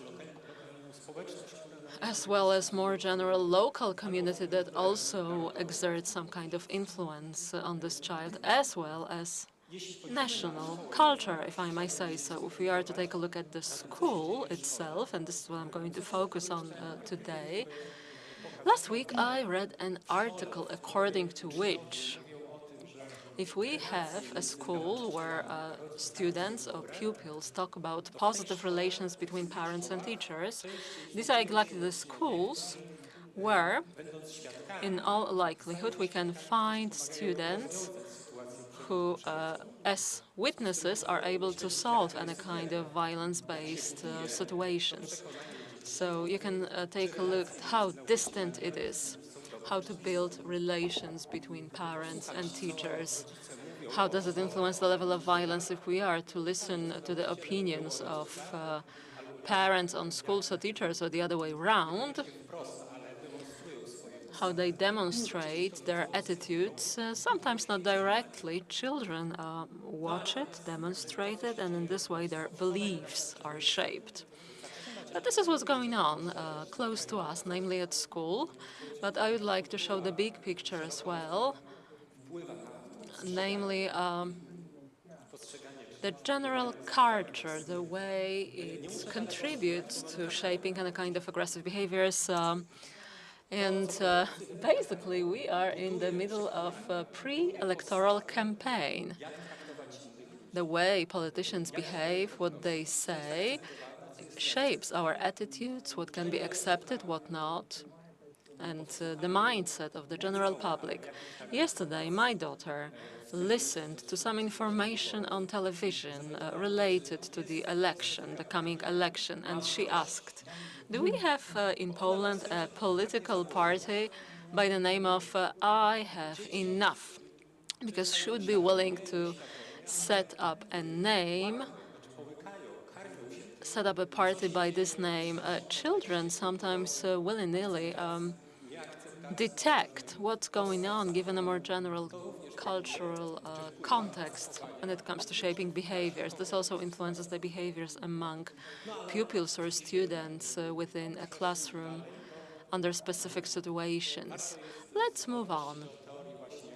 Right now, it's definitely worth referring to the so-called theory of socio-ecology. One of the principles, it's the principle of equinafinality.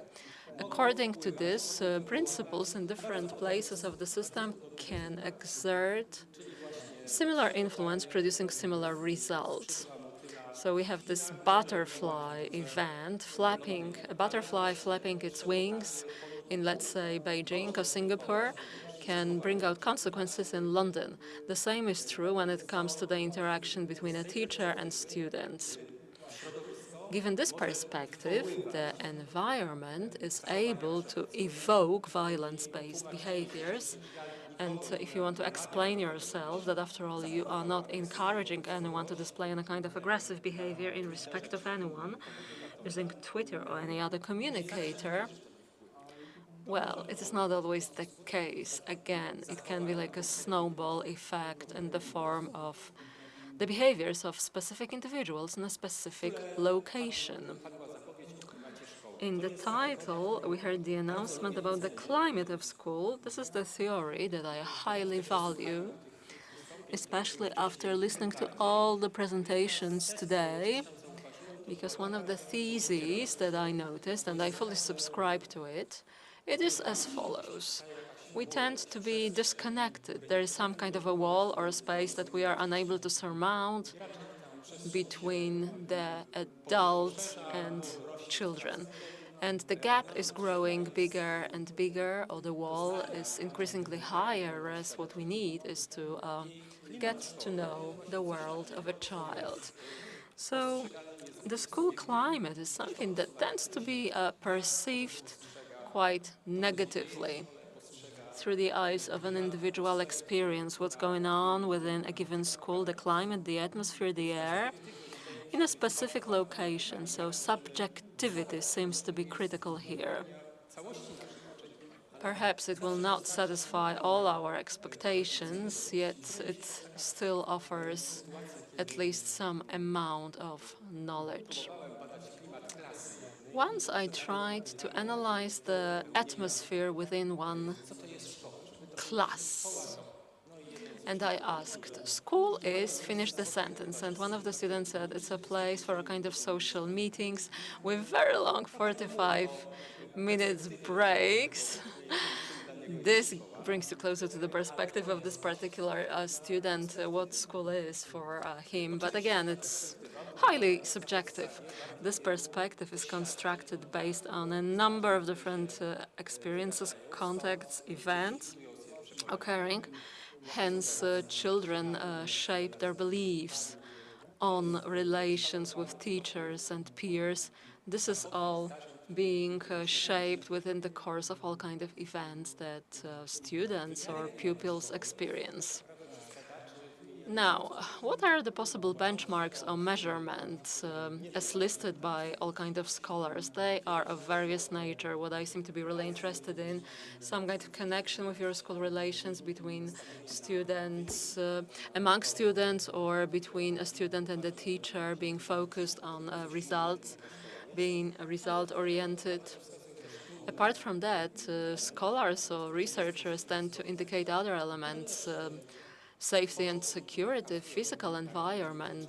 This also is highly indicative of the way young people feel at school. Especially the first ones matter for me, because I used them in my study, where I attempted to verify what the relation is between the perception by children of their school and all kind of violence-based behaviors.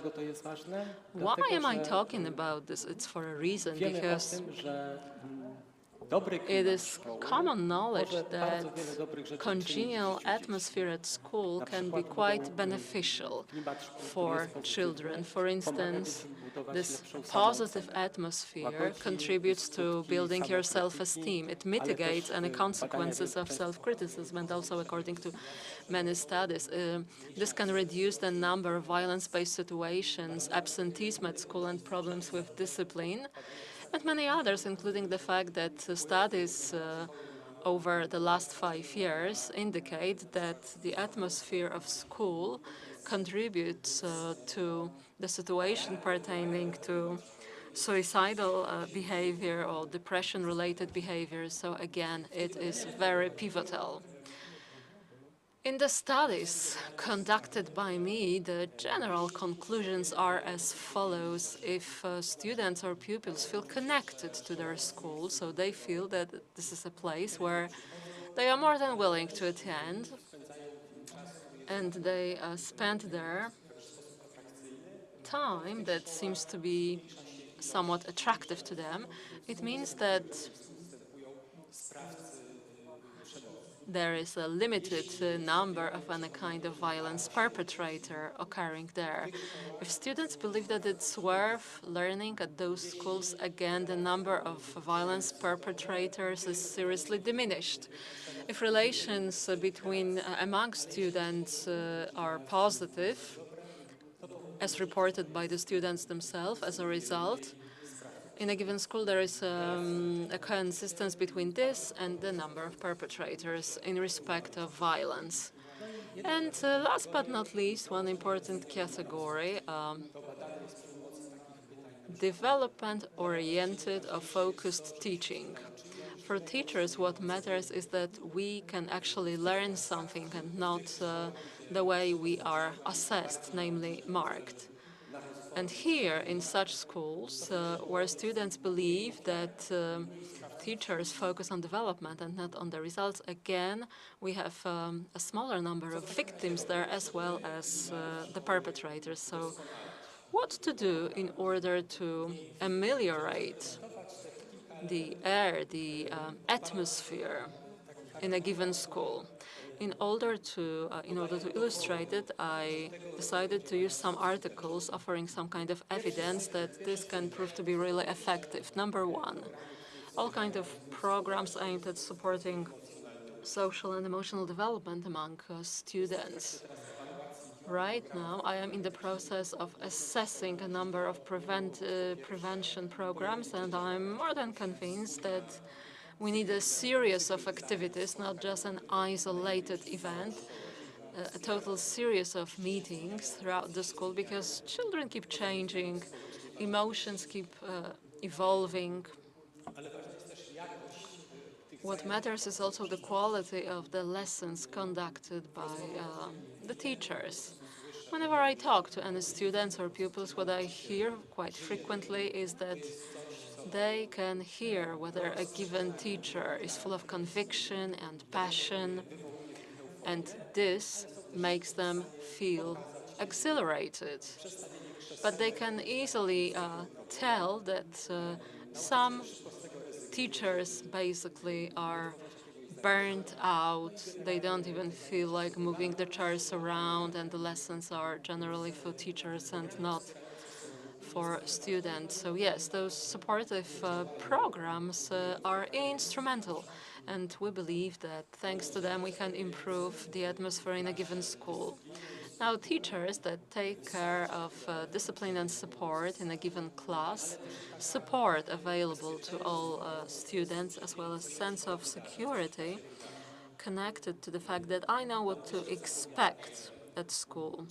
Let's say I have a teacher announcing the shape of the lesson to come, and children are not surprised by an unexpected test as a kind of punishment. So basically they enjoy a fully intelligible structure that seems to be secure for them. Those students who have some problems when it comes to their behavior can receive some kind of highly specialized support in small groups. We have a special training of replacing aggression or anger management training, so that a group of children who seem to be having problems at school when it comes to their behavior are offered support in those situations. This can again ameliorate the atmosphere within the entire school. Individual contact among students and teachers. Recently, I visited a school and we asked, what are the relations you enjoy with teachers? One school actually reported that relations are excellent, but what does it mean, excellent? And they reported that we can always basically strike out a conversation with our teacher, or sometimes we ask a teacher to record something for TikTok with us. So we can see that they are very open, ready to discuss anything, whereas in other schools, the relations are good. But what does it mean, basically? Well, teachers do not find faults or pick holes. So we can see that the level of relations can be totally different in different schools. Making sure that students' voice can be heard when it comes to any decision-making process at school. I do hope that the next presentation, namely corrective justice, well, it seems to be quite a promising title, promising presentation if we want to engage young people so that they themselves participate in any decision-making process when it comes to any awards or punishment. This is fulfilling this corrective justice, because very often any solutions devised by children aim at correcting, basically correcting school, but it's not going to be a spoiler alert. I just can't wait for the next presentation, including the atmosphere of a given school to a policy and mission of a given school. There are places globally where people write down their intentions in order to verify whether they were materialized later on. So if we include this into our agenda, into the policy of a given school, helps us to hold ourselves accountable and verify whether they were effective or not. Not to mention the accountability in respect of other authorities when it comes to actions taken in a given school, and last but not least, after-school activities. Participation also consists in building some kind of a connection to school. So making sure that young people are fully engaged also after their lessons. Yesterday, or the day before yesterday, I talked to students in the process of the study that I conduct, and I asked them if they take any optional classes after school, and they are like, no, no.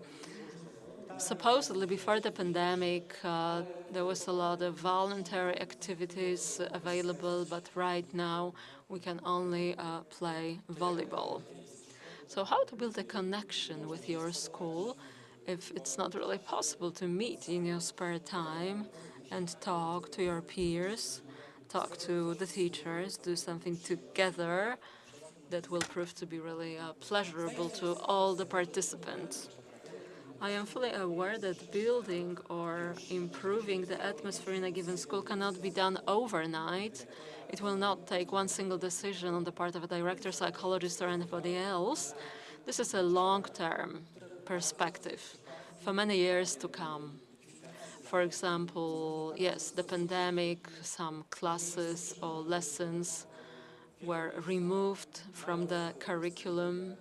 But I'm convinced that in many places, in long term, if we keep introducing new elements gradually, slowly, we'll be able to streamline the school, the atmosphere, so that children can be happy there, as well as teachers, and basically violence and aggression among peers can be reduced.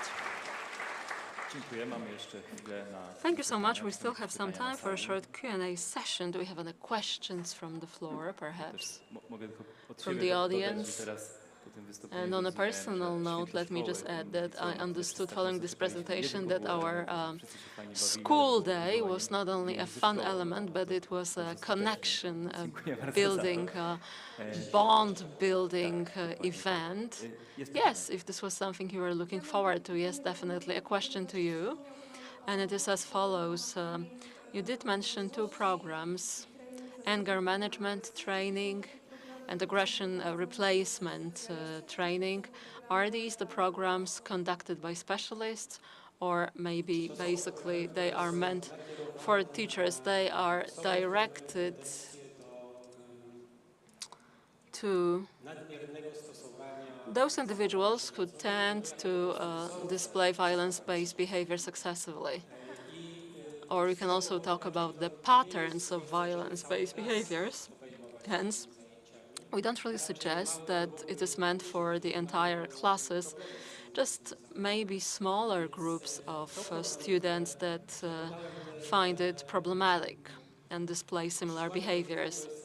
I quoted those two examples because I tend to be quite old-fashioned, and these are the examples to be found in Poland for many years now. They have been tested.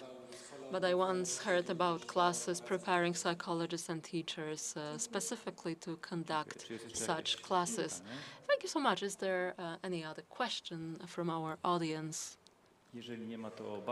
If no, thank you so much. Thank you for your presentation. And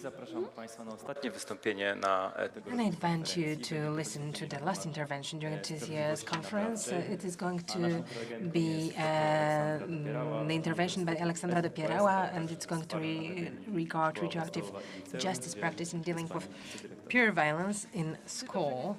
Do you hear me well? Yes, all right, great. The floor is yours.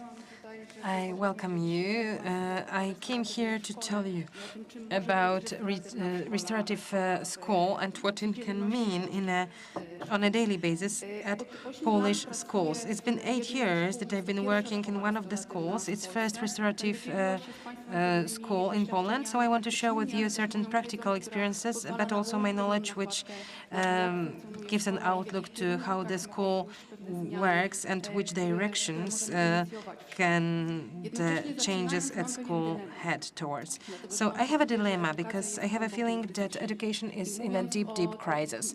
Speaking of the analysis of the things that we touched upon yesterday and today, we are discussing topics that can move us in education, and all those who are hired in the education, the principals, the teachers, everyone who works at a school.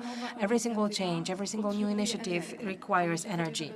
And I think that in energy right now, that in education right now, we don't have the energy. It is a moment when we are waiting for what's going to happen next. And we are speaking about children's rights and human rights, then to be treated as in a subjectivity manner, then I believe that there is a lot that we need to do in the respect of agency. And I think that such meetings and the elections in October will give us more agency.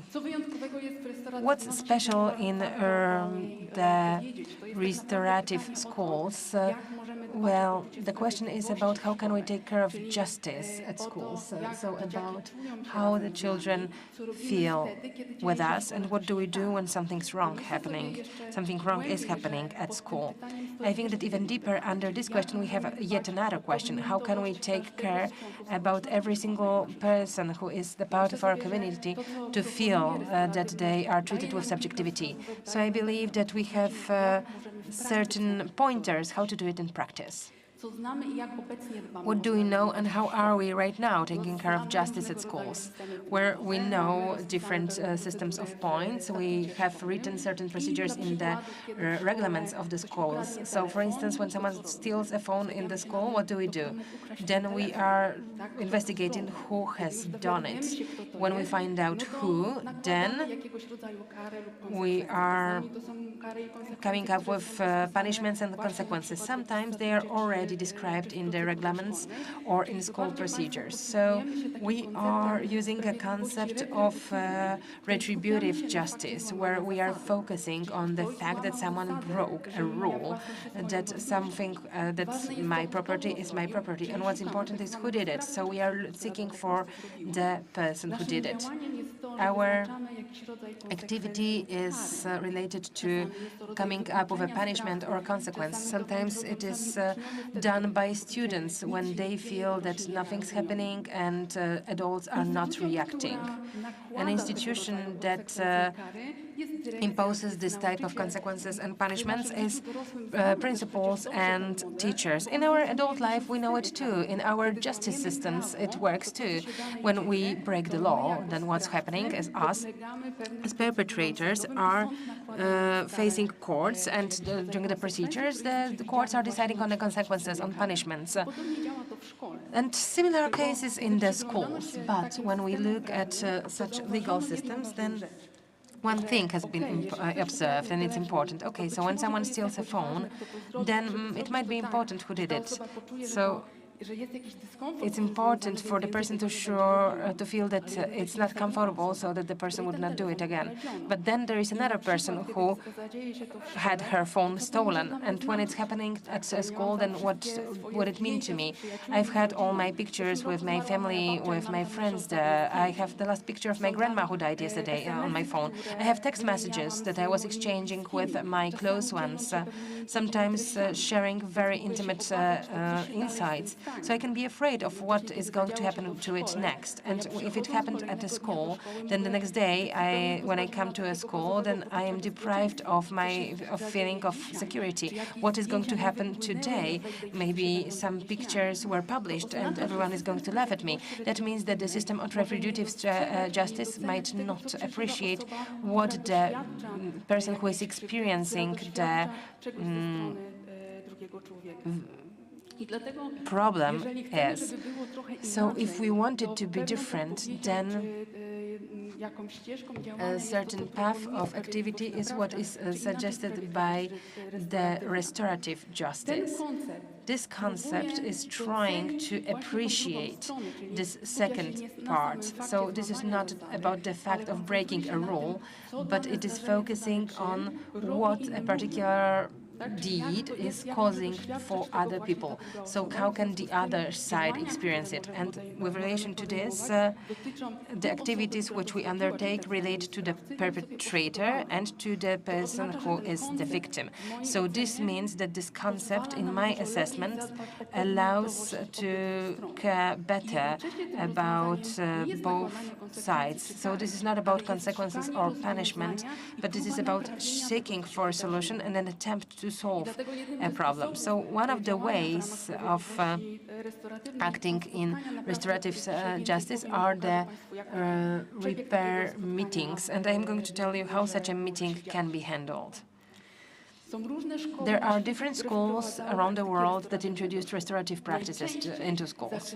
Most cases began at schools with an attempt to implement certain reactive solutions. So they were trying to find an answer to what can we do when we are facing conflicts? What can we do at a school when one person is harming another person? And in Poland, we have some schools like this that are seeking for answers to this question and are, for instance, beginning with mediations, for instance, in between the peers. So we are seeking for other solutions than just saying you and you are at fault, so now you need to shake hands. It's not what it is about. We are seeking for something else. There are schools in New Zealand, in UK, in USA, which already went through the path that our schools are stepping at right now. So we are beginning with reactive activities, and the schools that were strongly engaged in it noted that we need something more if it is to work well. So today, during the interventions, we, for instance, see that we need to shape certain skills, especially competences related to our emotional and social life.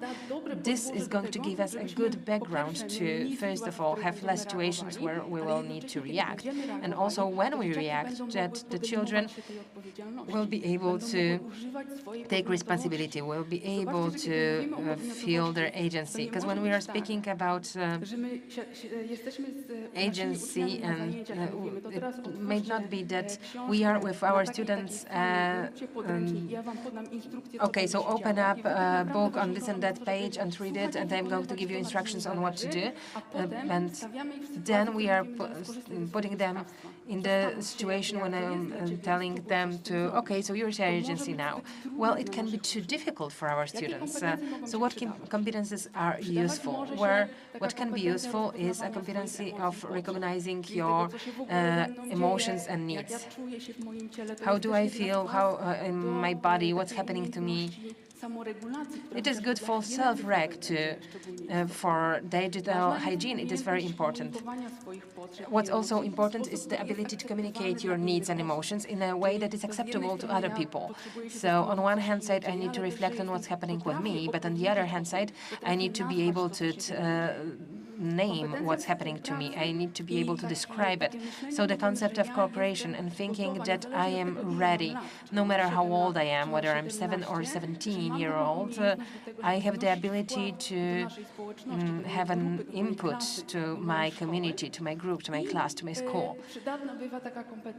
Another useful competency is to solve problems and conflicts, so to generate different ideas.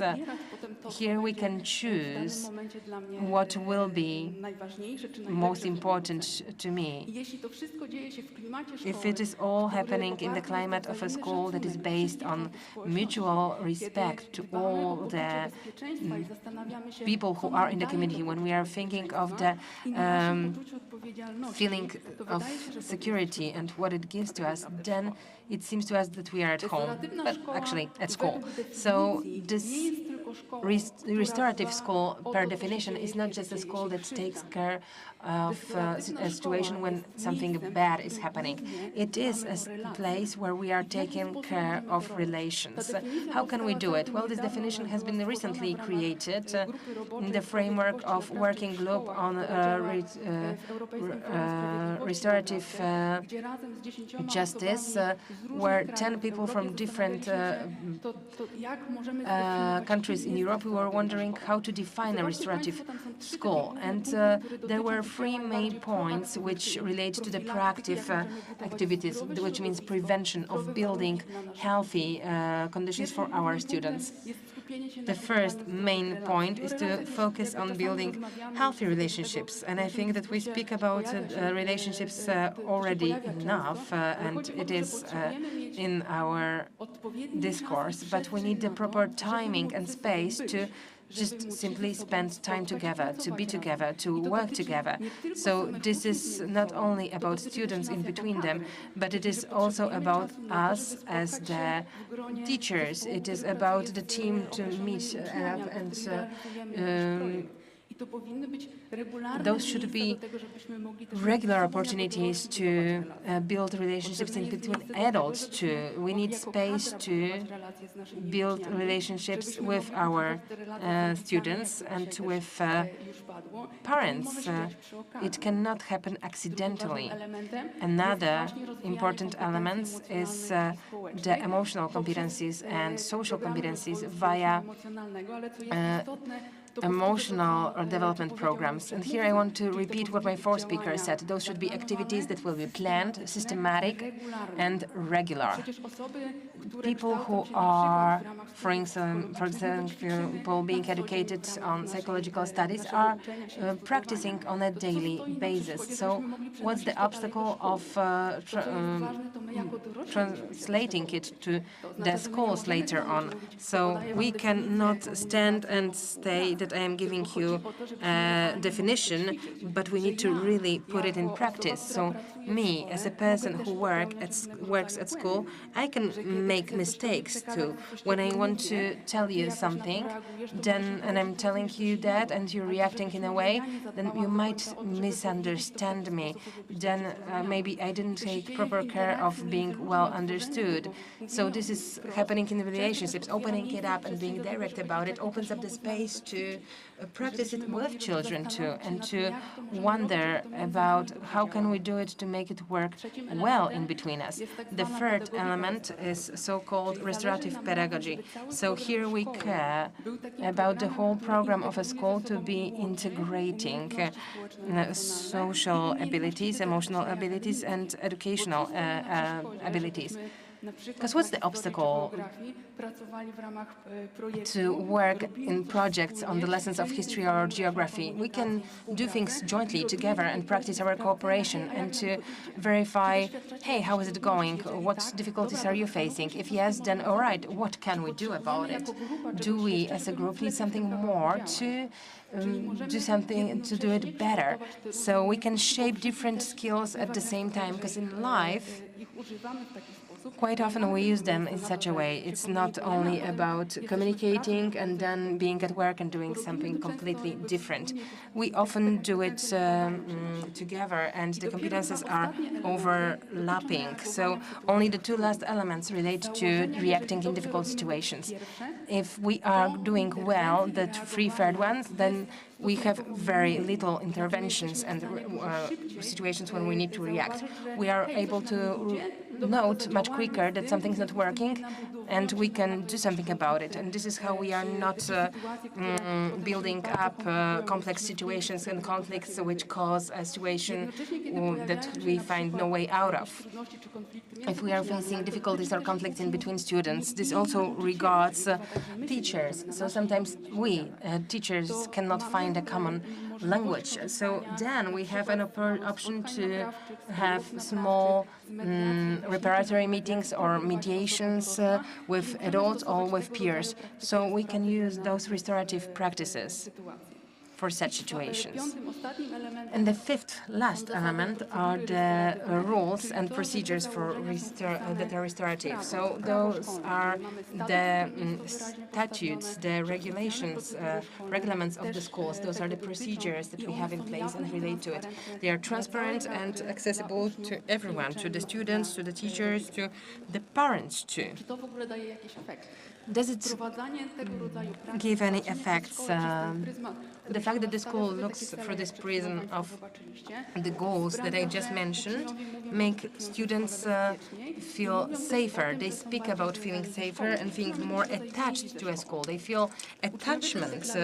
They also declare that they feel more secure where they are to let know about difficult situations. And we've just been discussing it, that the children are not ready to come and say, and this is a thing that most schools are suffering of. We've been discussing about boxes and systems, but overall, the children said in the surveys that they speak about it because they have a feeling that it's efficiently solved, that something is happening to it.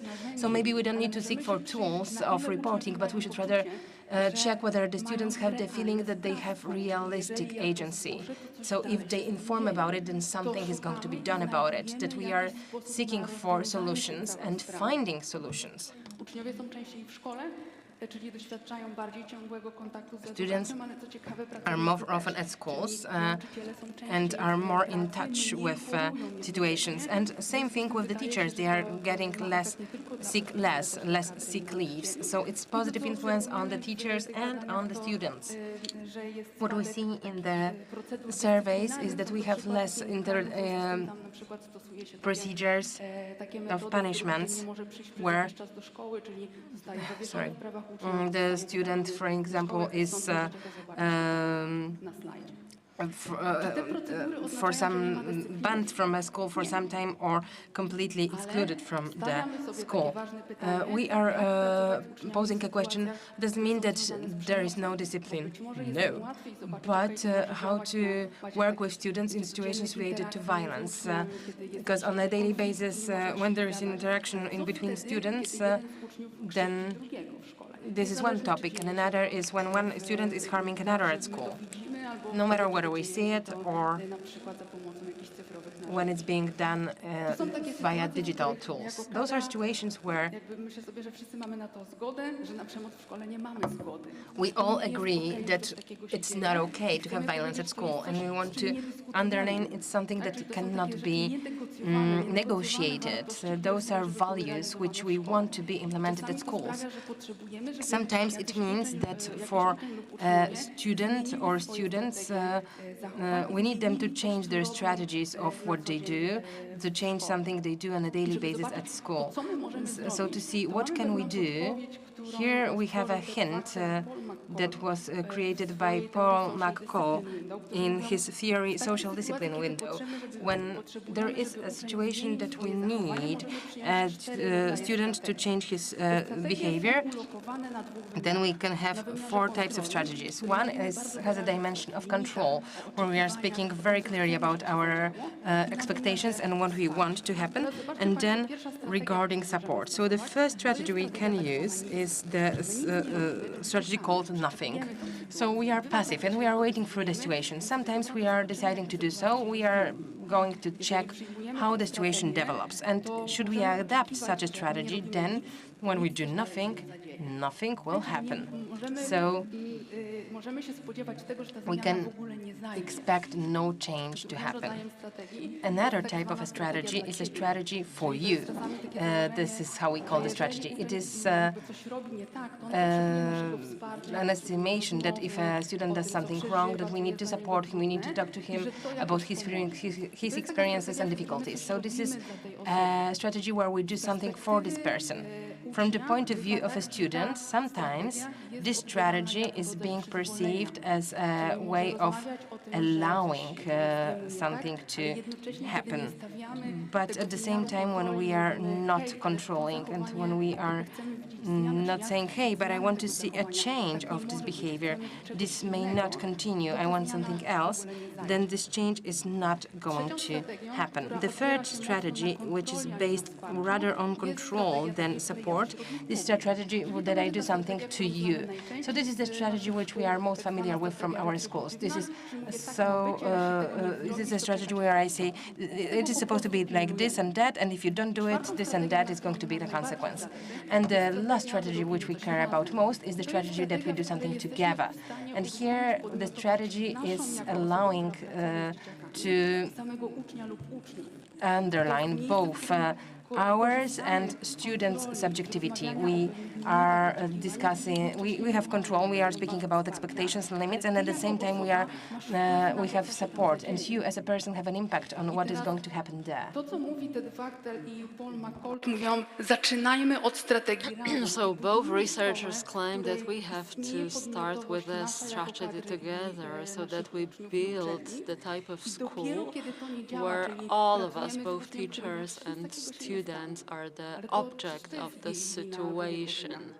We cannot blame somebody else. This is exactly the place where we can see that a student will find it hard to exercise their being an object. You have to go back to this retributive window, take care of the control and create a clear-cut path so that a student can take advantage of the support once they are ready. Then we are using this strategy to you, but we need a clear-cut path or a sense of direction. When we need a change of behavior, we have to ask 3 important questions.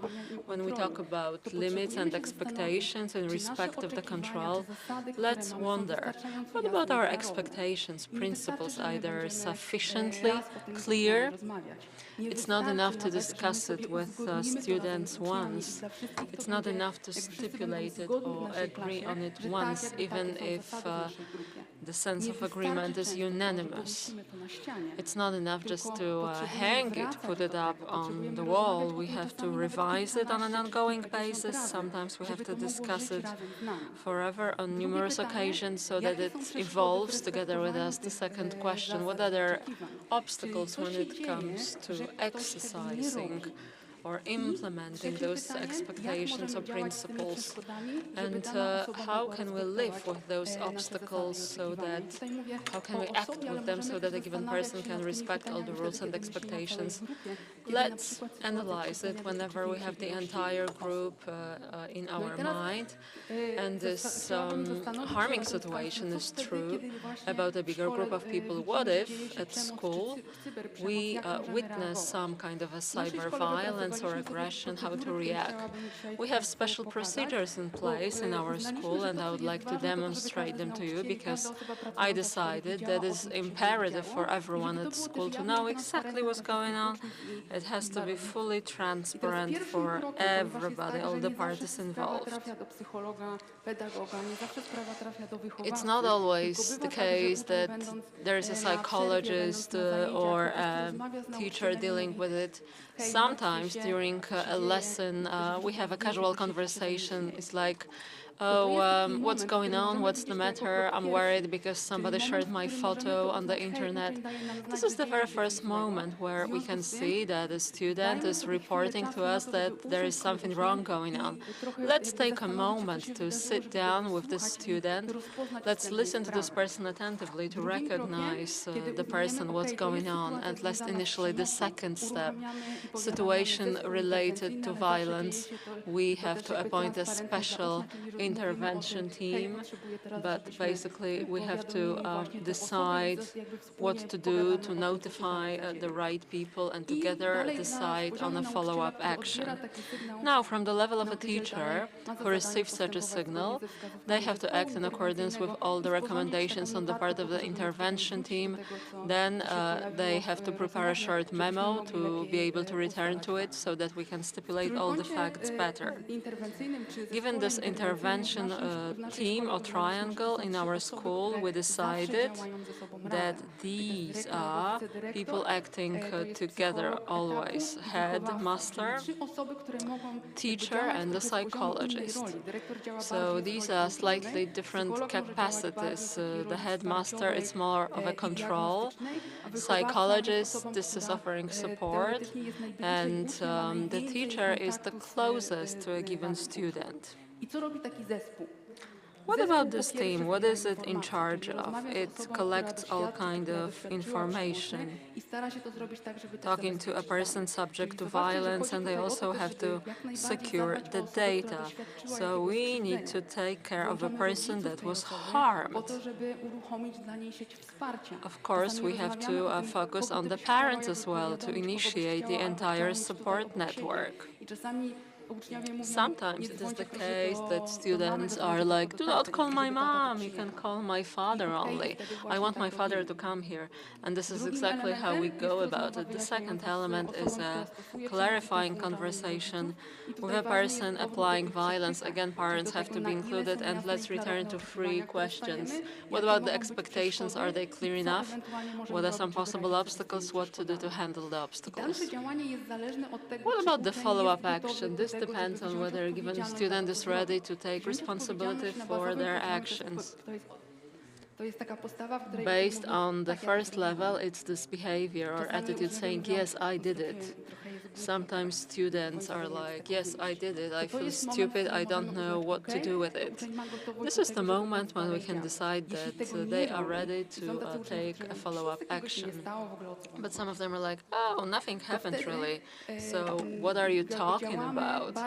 And then we act more in this retribution window related to a sense of control, and we create a corrective or restorative contract that is intelligible to all the participants. I'm sure you can find about it more when it comes to other sources. This foundation by the name of Empowering Children talks about it as well. Apart from this corrective aspect, when we can see that there is a sense of willingness to take accountability for your actions, we can basically offer a corrective conversation suggested by us to students, namely individuals applying violence, as well as people who are victims of this violence. Obviously, as a rule, it is always voluntary. We don't want it to take place if violence is still in progress or a given student does not want to feel accountable for the violence. We don't want basically to exercise repeated victimization. What about the course of the conversation? First and foremost, separate meetings with each and every party. This preliminary conversation aims at analyzing and naming or defining the needs. Then we also talk what is that one party could possibly be afraid of. Are there any fears appearing in respect of this conversation? Do they want anybody else to be present during the meeting? Sometimes they want to have their best friend present there to feel more at home, not ill at ease.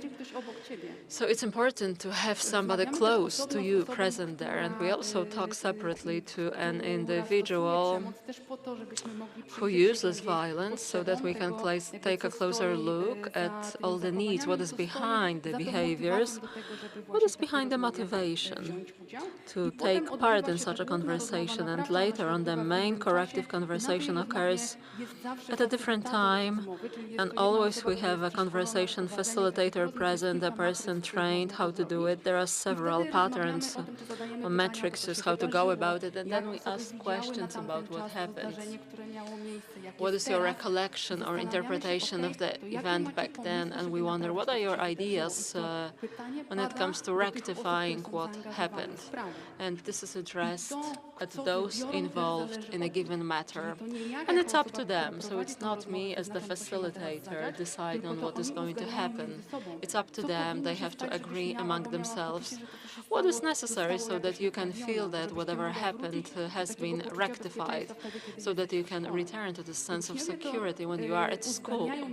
And students agree on that among them, and this is written down, included in our corrective contract.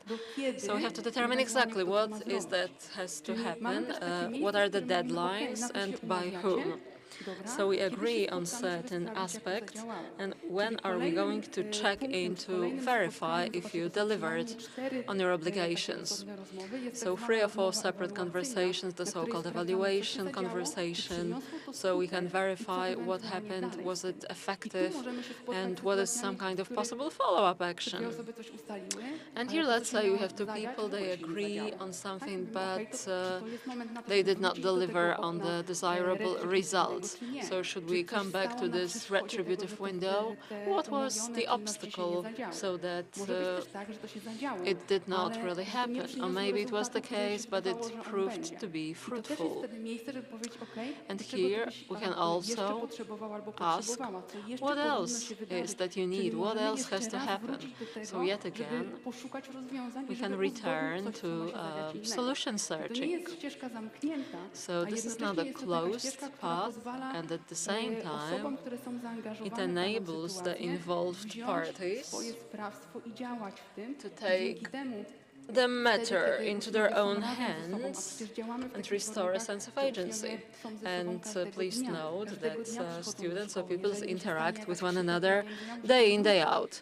So if any harm is done, you know, they have to return there and they have to just operate there. Does it work? Judging by the experience of the school I work for, already for 8 years, I can see that it can be incredibly effective when it comes to the communication among children. I can see that there is a reduced number of situations calling for any kind of intervention-based processes, because most situations can be clarified at the level of the group or simple conversations with children. They basically approach us, they practice certain things, we can moderate certain attitudes. We have also special classes where we learn how to talk about our own needs. Very often they are able to approach us, especially the youngest ones, and they are like, this thing happened, and they start talking to one another, and using the fact that there is an adult present, but there's no need for interference. They're able to talk to one another openly, finding the right solutions for the worries. This is a photograph from a school meeting meeting, and within the group we were talking. We have different age groups here, and we were wondering what's going on at the ground at school, that children start calling names, throwing objects at one another. It's not cool. So we decided to meet and wonder what the matter was together in those mixed age groups. We decided to analyze the behaviors that started surfacing, and then together with them we decided to determine what the underlying mechanism is and what else has to happen. Are there any ways available to us to satisfy the needs, but in a way that will not hurt others? We heard about a number of different solutions. We decided to separate ourselves into different groups.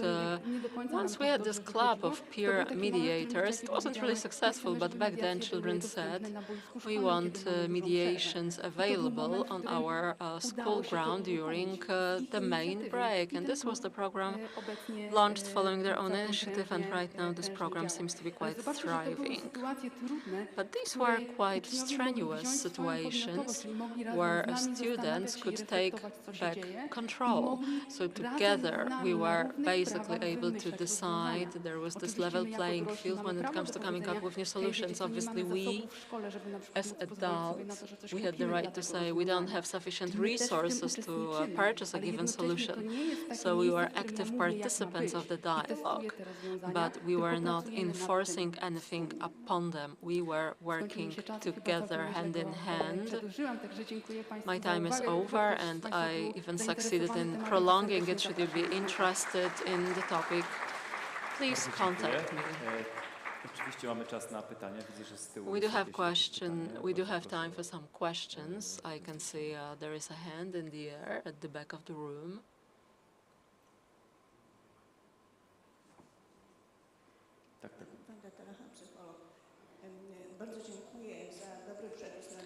Thank you so much for a good recipe, for a good school. It already works. I took the liberty to paraphrase it. It's a recipe for a good school, healthy school, and a favorite school. And again, let me paraphrase the second point, the second item. It's a recipe for how to get to like one another among students, teachers, also a good investment, namely for time and meetings.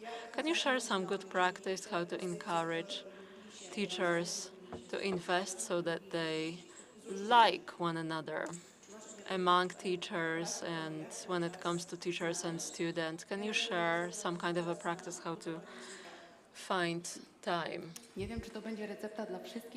I'm not sure if it's going to be a universal recipe, but I'm going to tell you about a solution in my school. We decided that what we need to include in our work or action plans, special days of the week and places where we are going to meet and work together. And these were the meetings, meaning that everybody could contribute. Very often we have a special plan, agenda. There's like an open agenda for each and every meeting, and if I need help or support at any point, I can include it in our agenda. And what also works is where meetings occur for a given cause. So basically, we have some kind of a matter that seems to be interesting for specific teachers. What does not work is where meetings are more general. We invite everybody and we discuss only some topics that are quite narrow, only about the oldest students, whereas teachers working with the youngest feel it's a waste of time for them. These are two things I can mention. There is the objective of our meeting, really matters for everybody coming here, but we need to have a set agenda and a set time. Let's say Tuesday, 4:00 p.m., and we know that there is this time to meet and hang out together. Whenever we talk about this sense of agency, we have to verify what works for us. We have to single out the right method so that we achieve the goals that really matter to us. Thank you. Any other questions? Here at the front.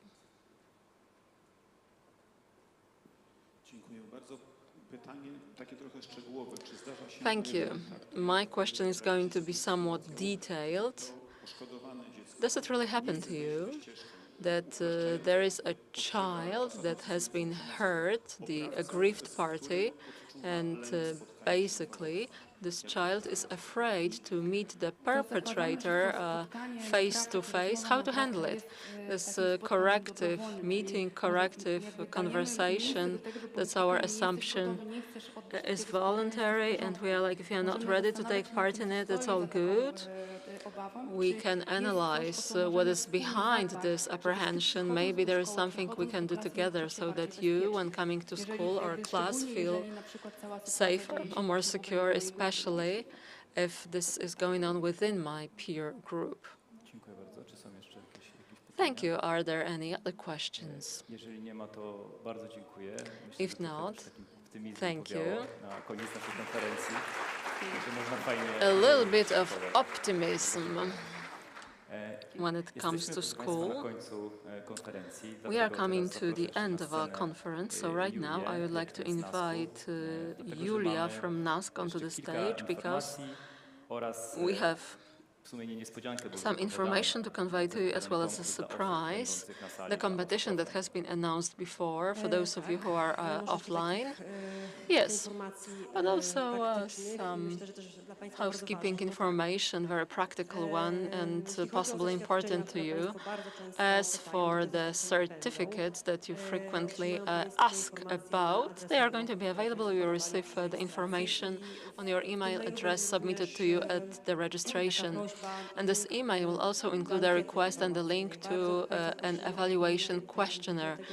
Please complete the questionnaire, because it is your contribution, your assessment or evaluation that is incredibly helpful to us when it comes to preparing the next edition of the conference. We know exactly what topics to include, so it will be welcome. And secondly, and importantly, for all of you present here, as well as online, at the website of the conference, in the agenda or program bookmark, there is yet another additional webinar. Please make sure you take part in it, taking care of your own cybersecurity. So make sure you register. It's going to take place on Friday at 2:15. And we would like to acknowledge all of you watching us online. So the broadcast from today's conference, the 17th conference of basically taking care of children and teenagers on the internet, it is over officially. And those of you present here on the premises, please make sure that you have your mobile devices here at your fingertips. A special competition will take place, and 7 people will be the winners. They will receive the awards from us. And on the screen, you can see the start of our quiz. Traditionally, please enter the website menti.com, and please enter the code visible on the screen, 76494020. It is available on the screen. You can see cats, dinosaurs, volcanoes, all kinds of images. We are waiting for everybody to join in. We have prepared 5 questions of all kinds from 2 days of our conference. So hopefully these are easy questions, very simple ones, if you listened attentively. But just like in the case of every competition, well, it's going to be a very strong competition.